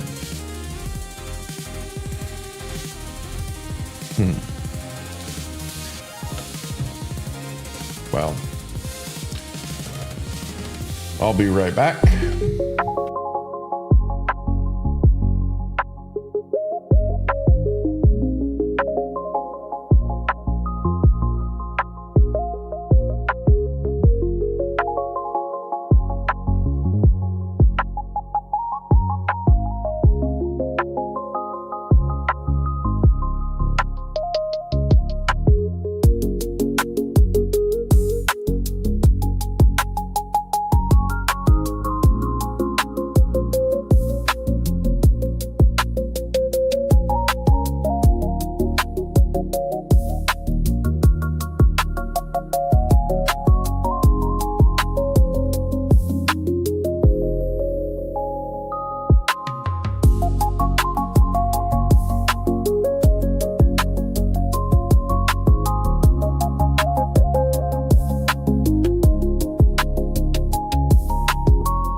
And I'm back. How are we doing? And welcome back, Andy. So what do you think of the progress I've made so far? Oh, were you taking off, Infinite? You missed me on a stream?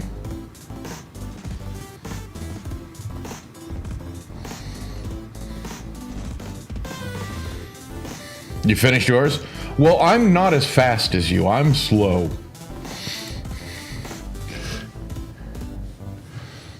I think I'm doing pretty good, though. I think I've come a long ways in the little bit.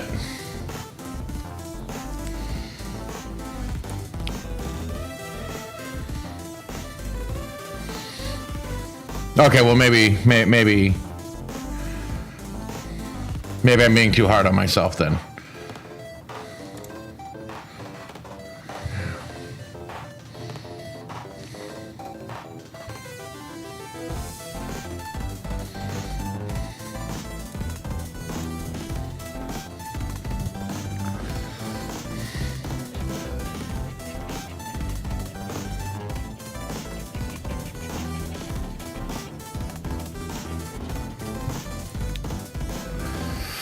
I don't know how many hours I have into this picture yet, to be honest.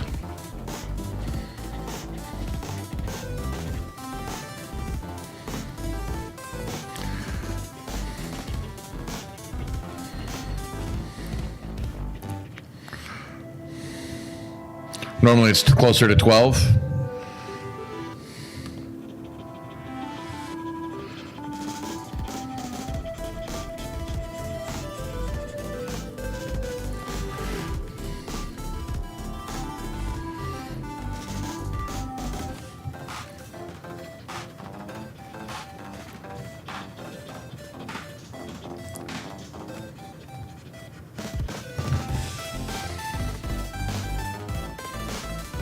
Yeah, okay.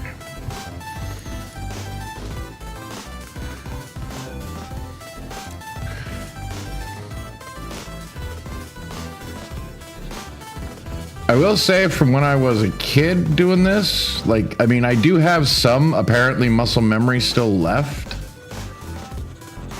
I've gotten a lot better over the years without practice.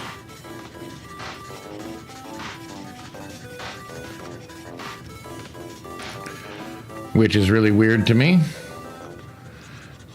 Maybe just because I'm more willing to make a mistake.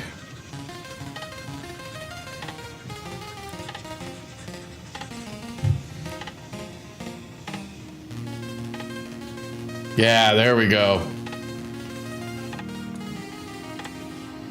I like that.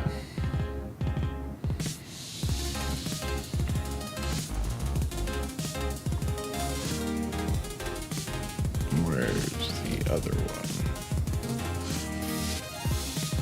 This one.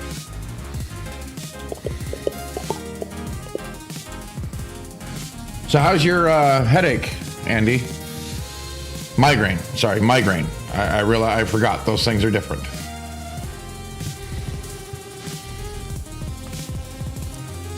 I'm one of the bastards that don't get them.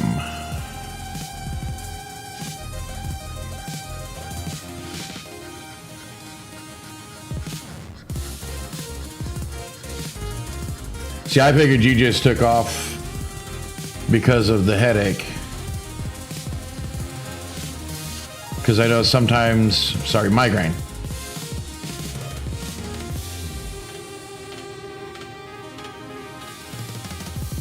Oh, nice. Do it. Has subsided.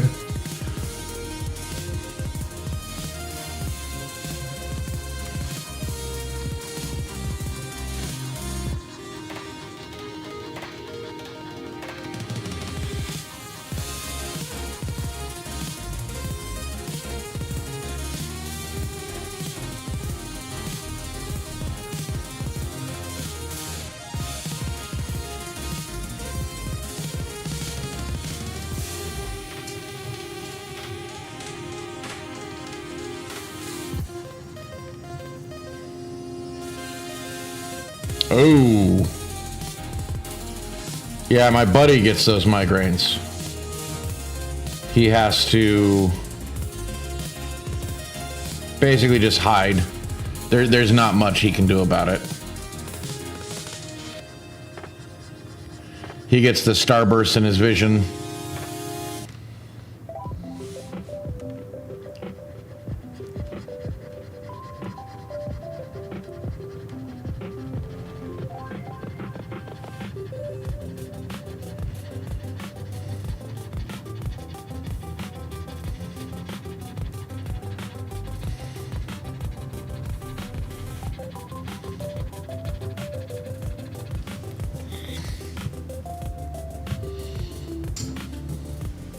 Oof.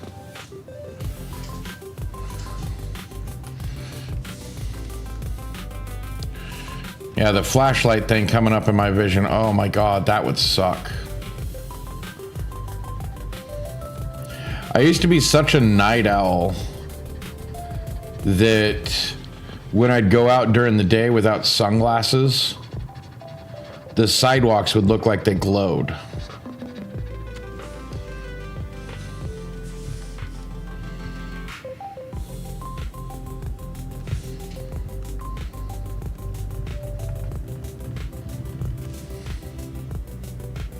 Ooh, nice. Congrats.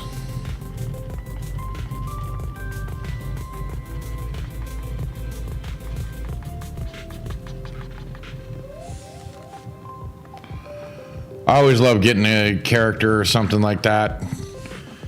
You know, feels like winning.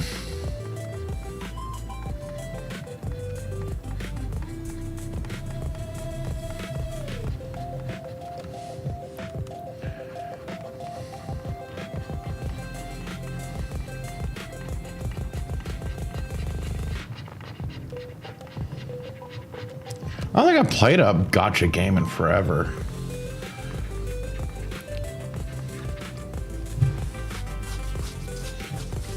Because before he came out. Oh, nice. That's cool.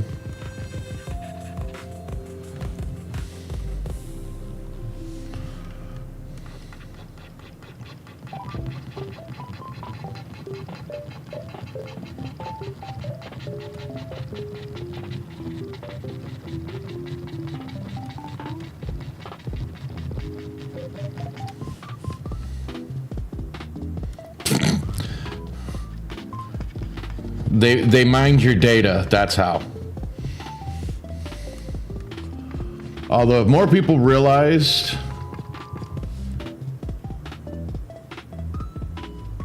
pink-haired dragon boys, I don't know. That's outside of my normal realm of expertise. I have no idea. It sounds like a cool design, don't get me wrong. I'm not saying anything about that. Not very common? Okay.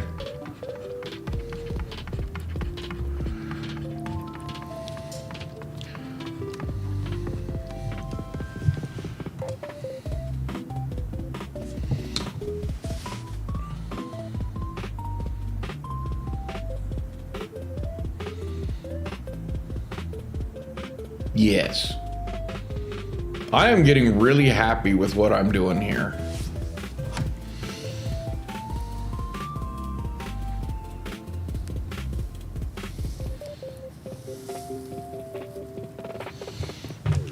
I mean, any pointers or any critiques are gladly accepted. But I'm sitting there looking at what I'm doing, and I'm really enjoying what I'm seeing, the progress I'm making.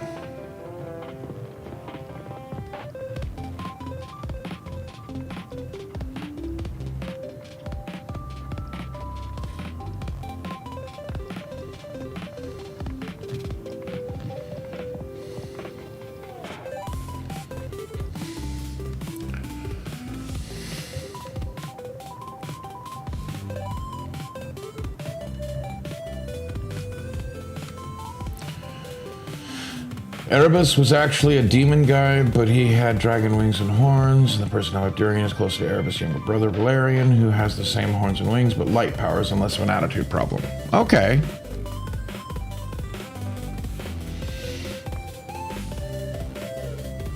Durin. Isn't that what I said? Oh, it auto-corrected to Durian. Got it. I think my brain auto-corrected it because I remembered that you spelled it the one way before. I Tide Pod? What, you're trying to get Tide Pods now? What? Durian, Durin. Yes.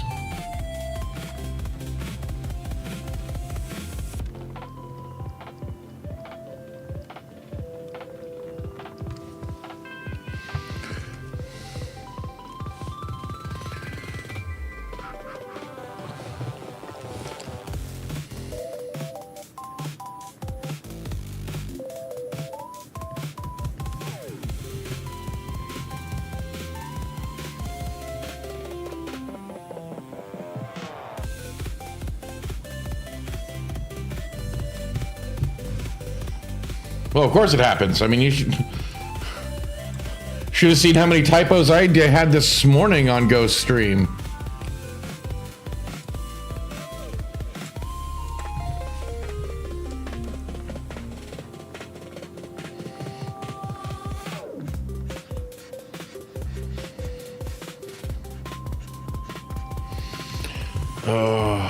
Did I screw this up? Right, they were funny. Okay, it's not that.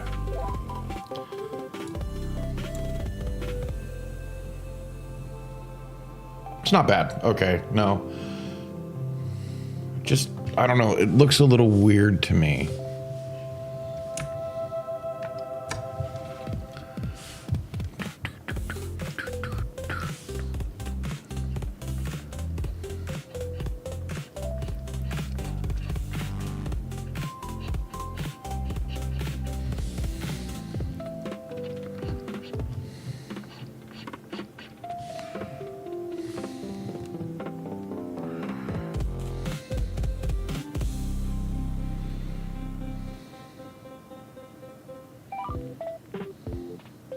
Oh, nice.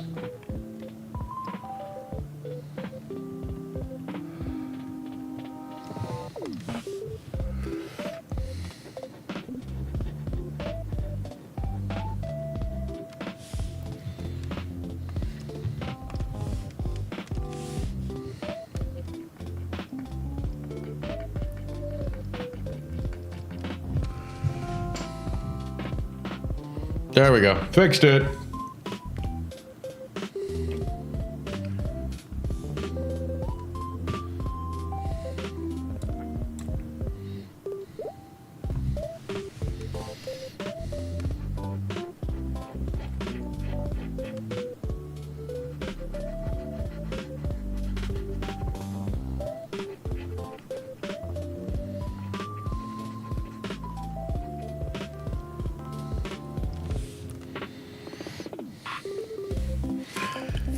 Two twin guys named Blake and Bowie. Country boy, but kind of an asshole and a total mama's boy. Sounds like most country boys I know.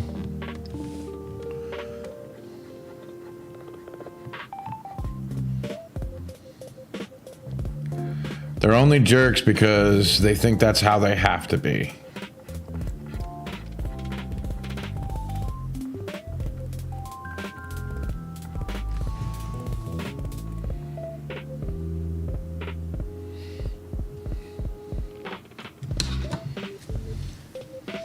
Yeah, I grew up in northern Nevada. I knew a lot of country boys. It's funny, most of them are real total jerks if they're in their group. Get them by themselves, they're friggin' babies. Not babies, that's not what I mean. No, that sounded wrong. I don't mean like they're whiny little butts. They're gentle, kind individuals that don't really want to piss people off, but they feel like they have to be a certain way.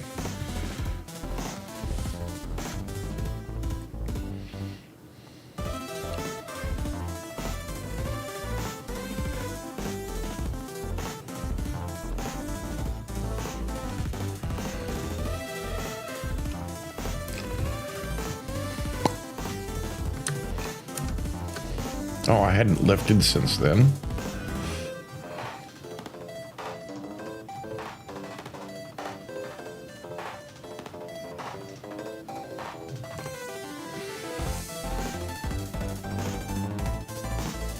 Might be different because I was a dude too. They feel they have to be macho. But when somebody's bigger than them showing kindness, they have a tendency to show it back.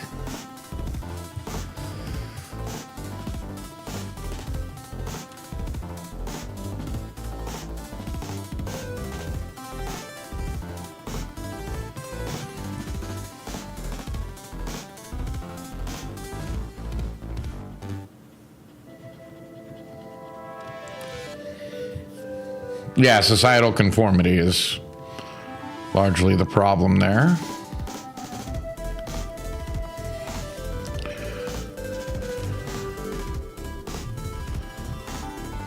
Yeah, that sounds about right.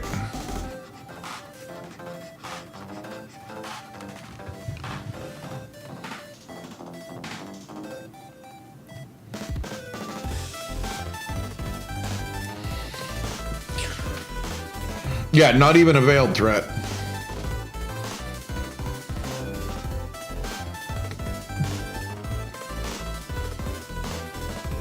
Yeah, I think I'm doing pretty good. I mean, unless somebody sees something I don't, I think I'm matching the energy.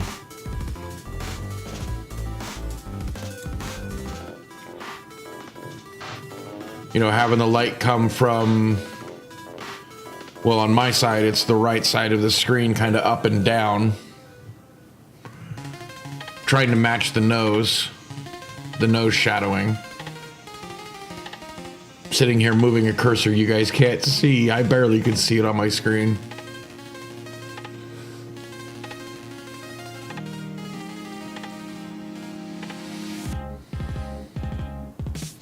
And I think I mean, it's not perfect. I'm not matching the nose.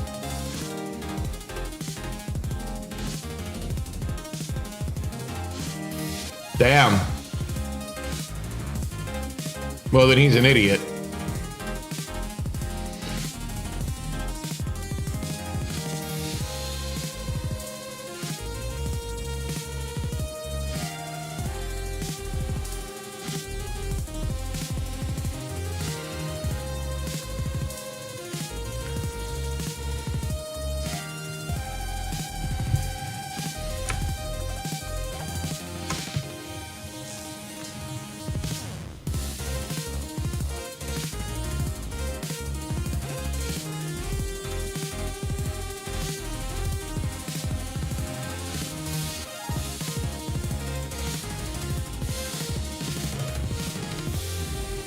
Oh, I need a new layer before I forget. Big fan of Panic at the Disco. Insults. Acts like he hates everyone. Close with his dad. Fixes cars. Gardens in his free time. Oh.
Bowie's real name is Buford.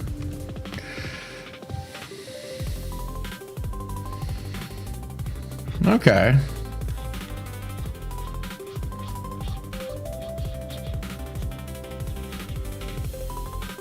I kind of figured that.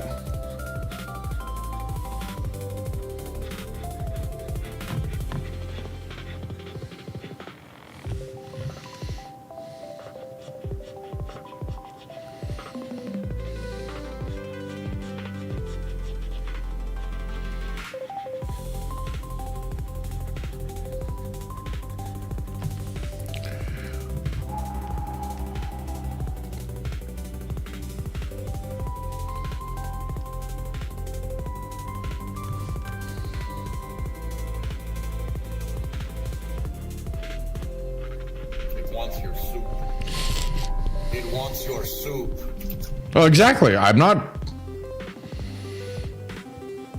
dismissing that you call them brain babies for a reason. I totally understand.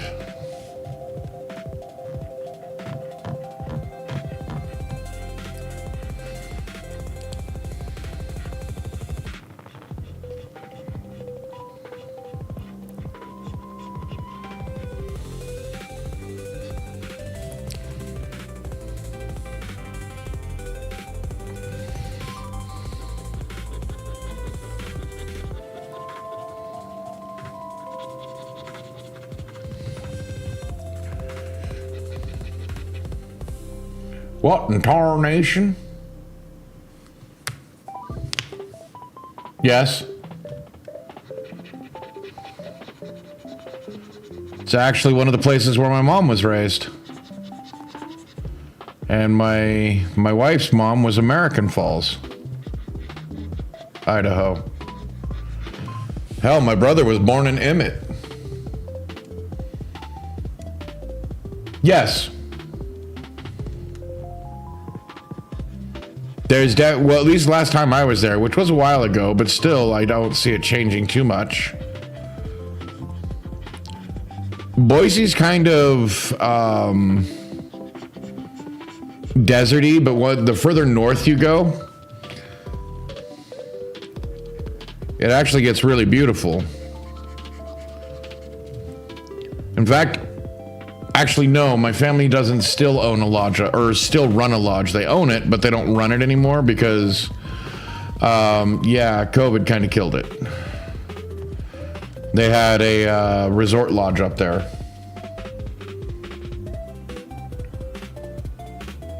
Yeah, it's beautiful. My grandpa used to run an outfitter and guide business out of Yellow Pine, Idaho. And then he moved it out to Emmett, which is where my dad was, my dad was born. No, my dad was born in Yellow Pine. My mom and dad's family are both from Idaho. Originally. At least that's where they were born.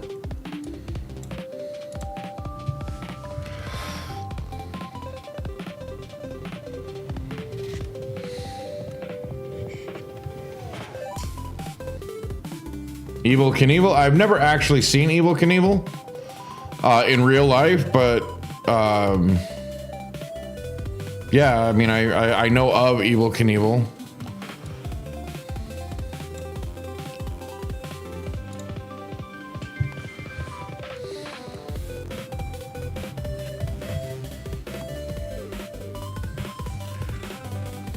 Yeah, it has to be here. Okay, where is that?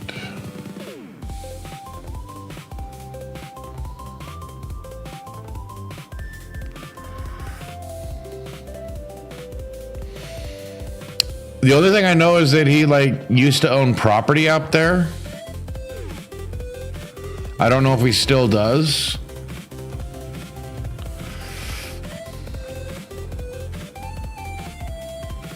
Okay.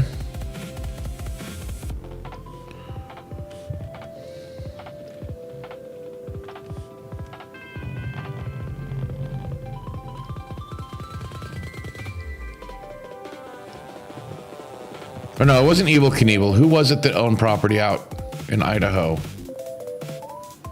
God, my grandpa used to know everybody. He never had a whole lot of money, but he sure knew a lot of people that did.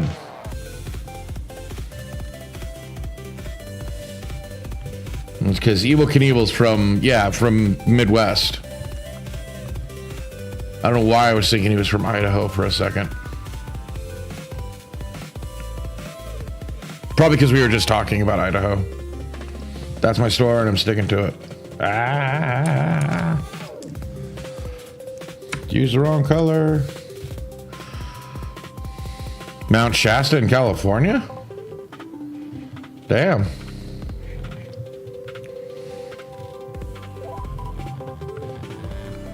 That place is nice. It's beautiful.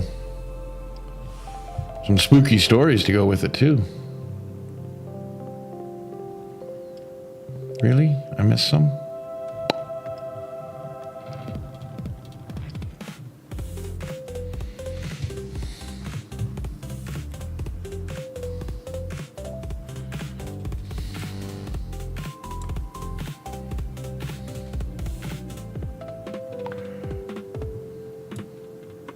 Going up to Mount Shasta?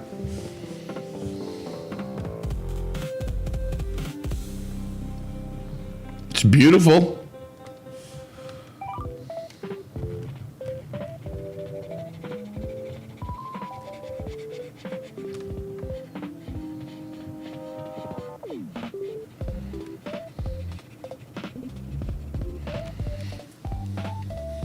Oh, nice. Well, there's definitely some good stories. See if you can find the robot grandma.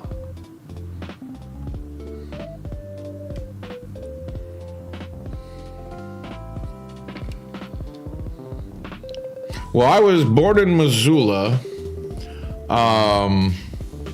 Montana, but I lived in northern Nevada, and my Boy Scout troop, we went and we did a camp out near Wairika.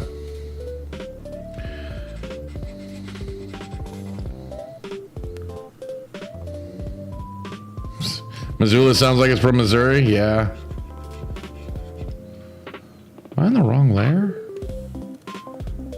No. Yes, I am.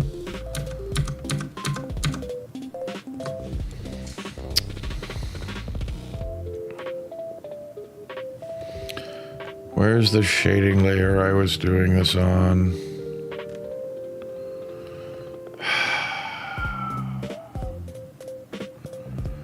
I feel stupid. Is it? There we go.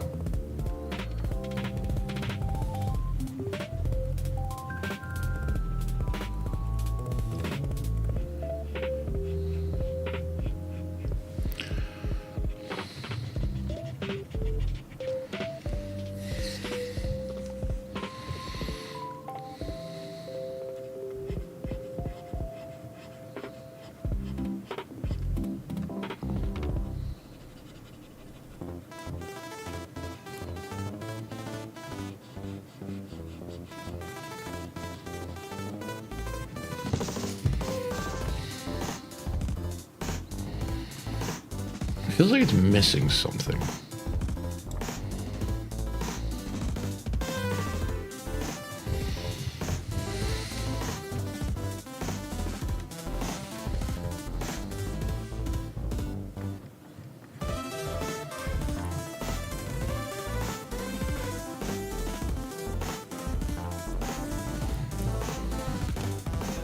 Oh, I'm not, yeah, I mean, I know the picture's missing something. Yeah, I haven't done the eyes or the mouth yet.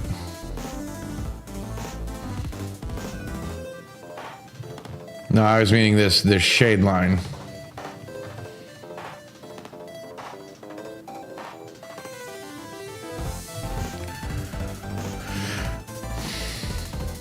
Trying to make my skills better.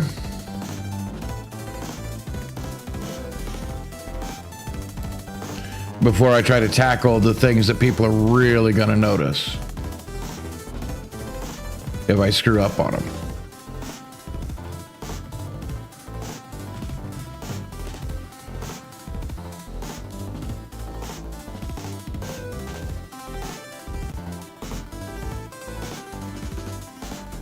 Huh. I don't know what to say to that because, I mean, there could be a lot of reasons. It could have been coincidence, or it could have been just like what you think. Right? But my one question, you know, the only thing I would put into perspective is how trustworthy is the source of the information.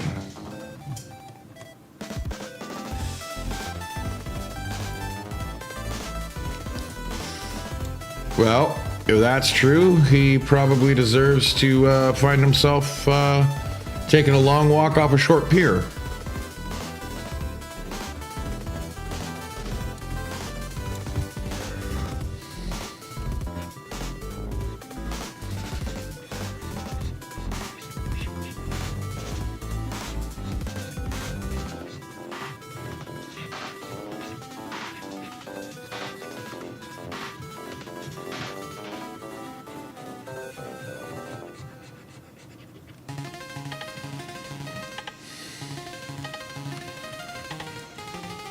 The only reason why I put the caveat in there, if, is because I've seen a whole lot of people abuse people's sympathy by saying somebody did something they didn't.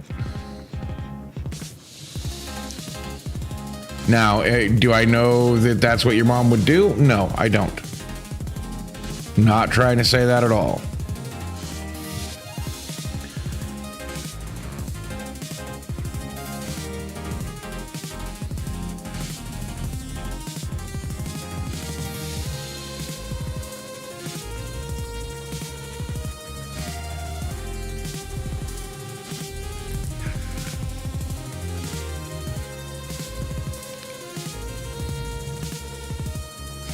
Crazy, so I don't. Okay.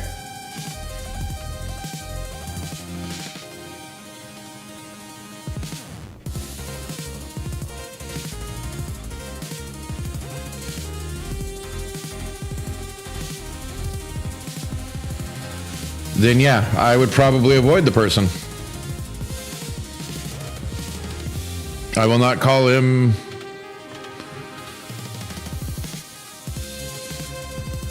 your dad, because simple fact is anybody that's willing to do that isn't willing to be a dad. So he doesn't deserve the title. May have been a sperm donor, but that's about it.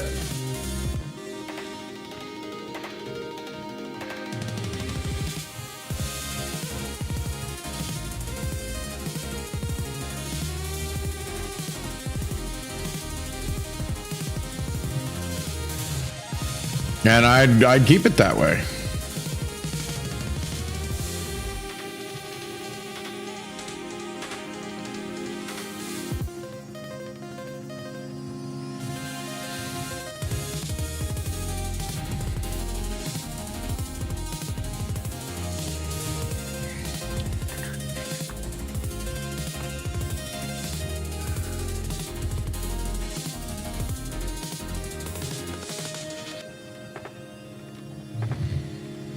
Right.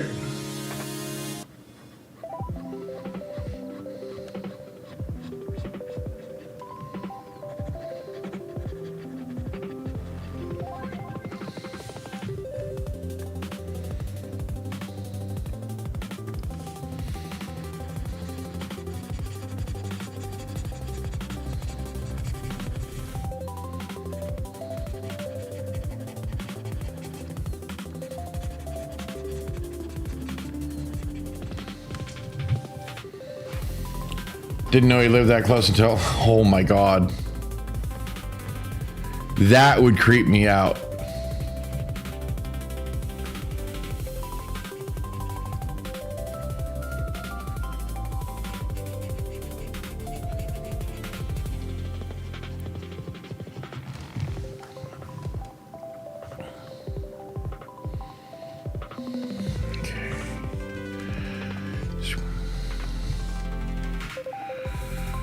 Where's that gray?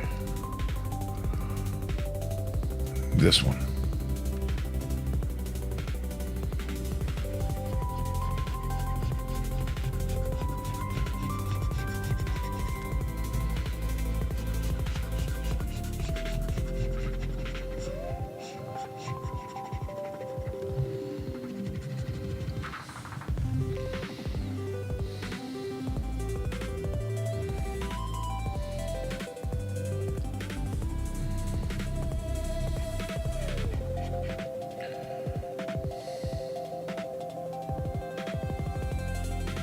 Ah, okay.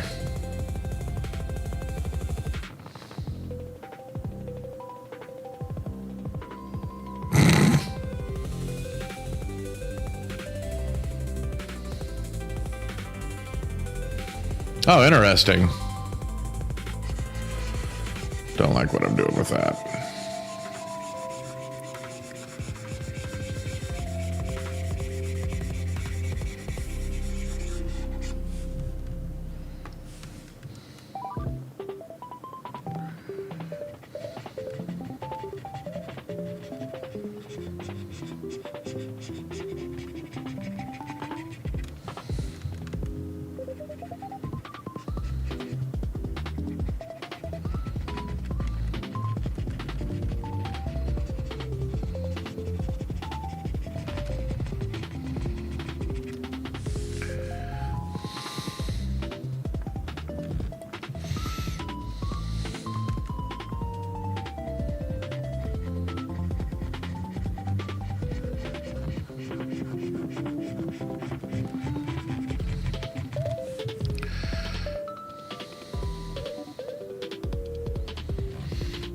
Valid.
Oh. And you said no? Yeah. Sometimes we can be stupid.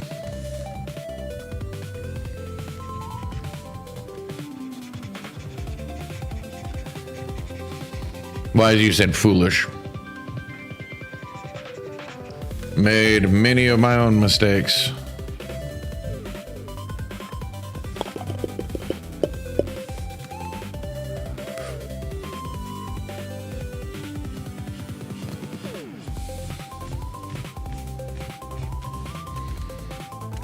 Golly, time always flies when I'm drawing.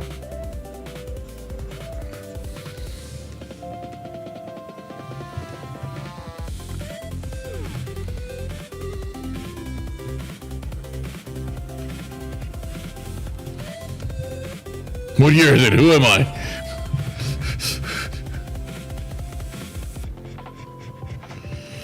I know that feeling. It's like waking up from a long nap. A nap you didn't intend to take. Who are you people?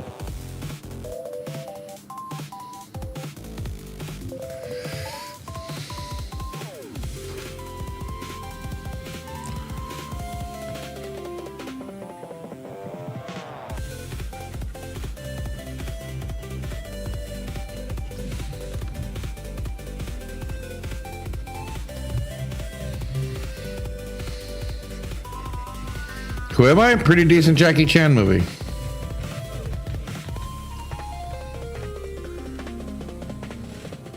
One of the few I actually really liked, that I thought the plot line was pretty good.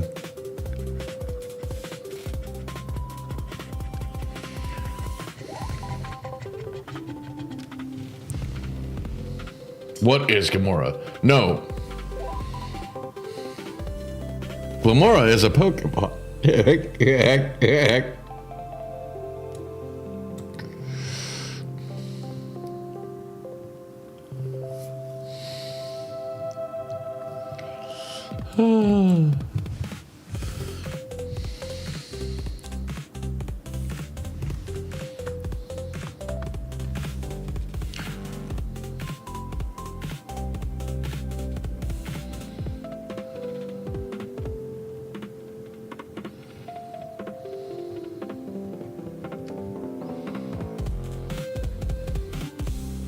Bork.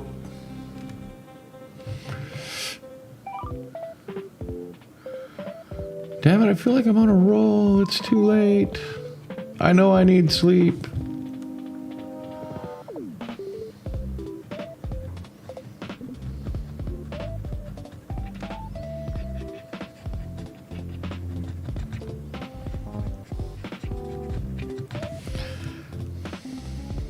I won't go bed.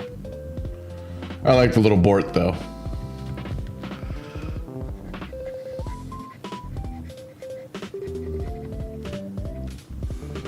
What? I've only been up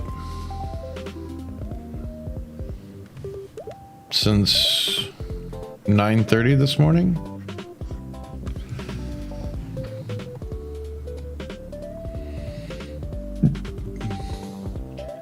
But I got so much done tonight. I am so pleased. And I'll be back tomorrow night.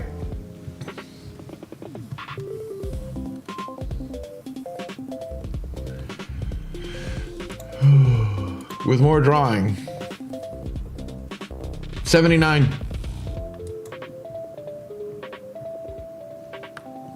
$19.79.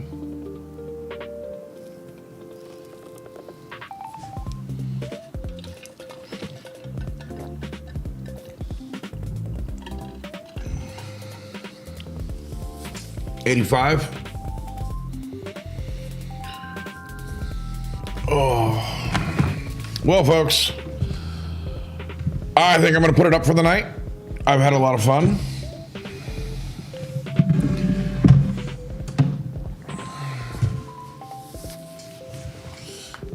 You all have a good night. Thank you for joining me. And I'll see you tomorrow. Remember, Ghost and I are going to be playing Hightail at 5 Central Time. And then I'll be back at 9 to draw some more. Bye-bye.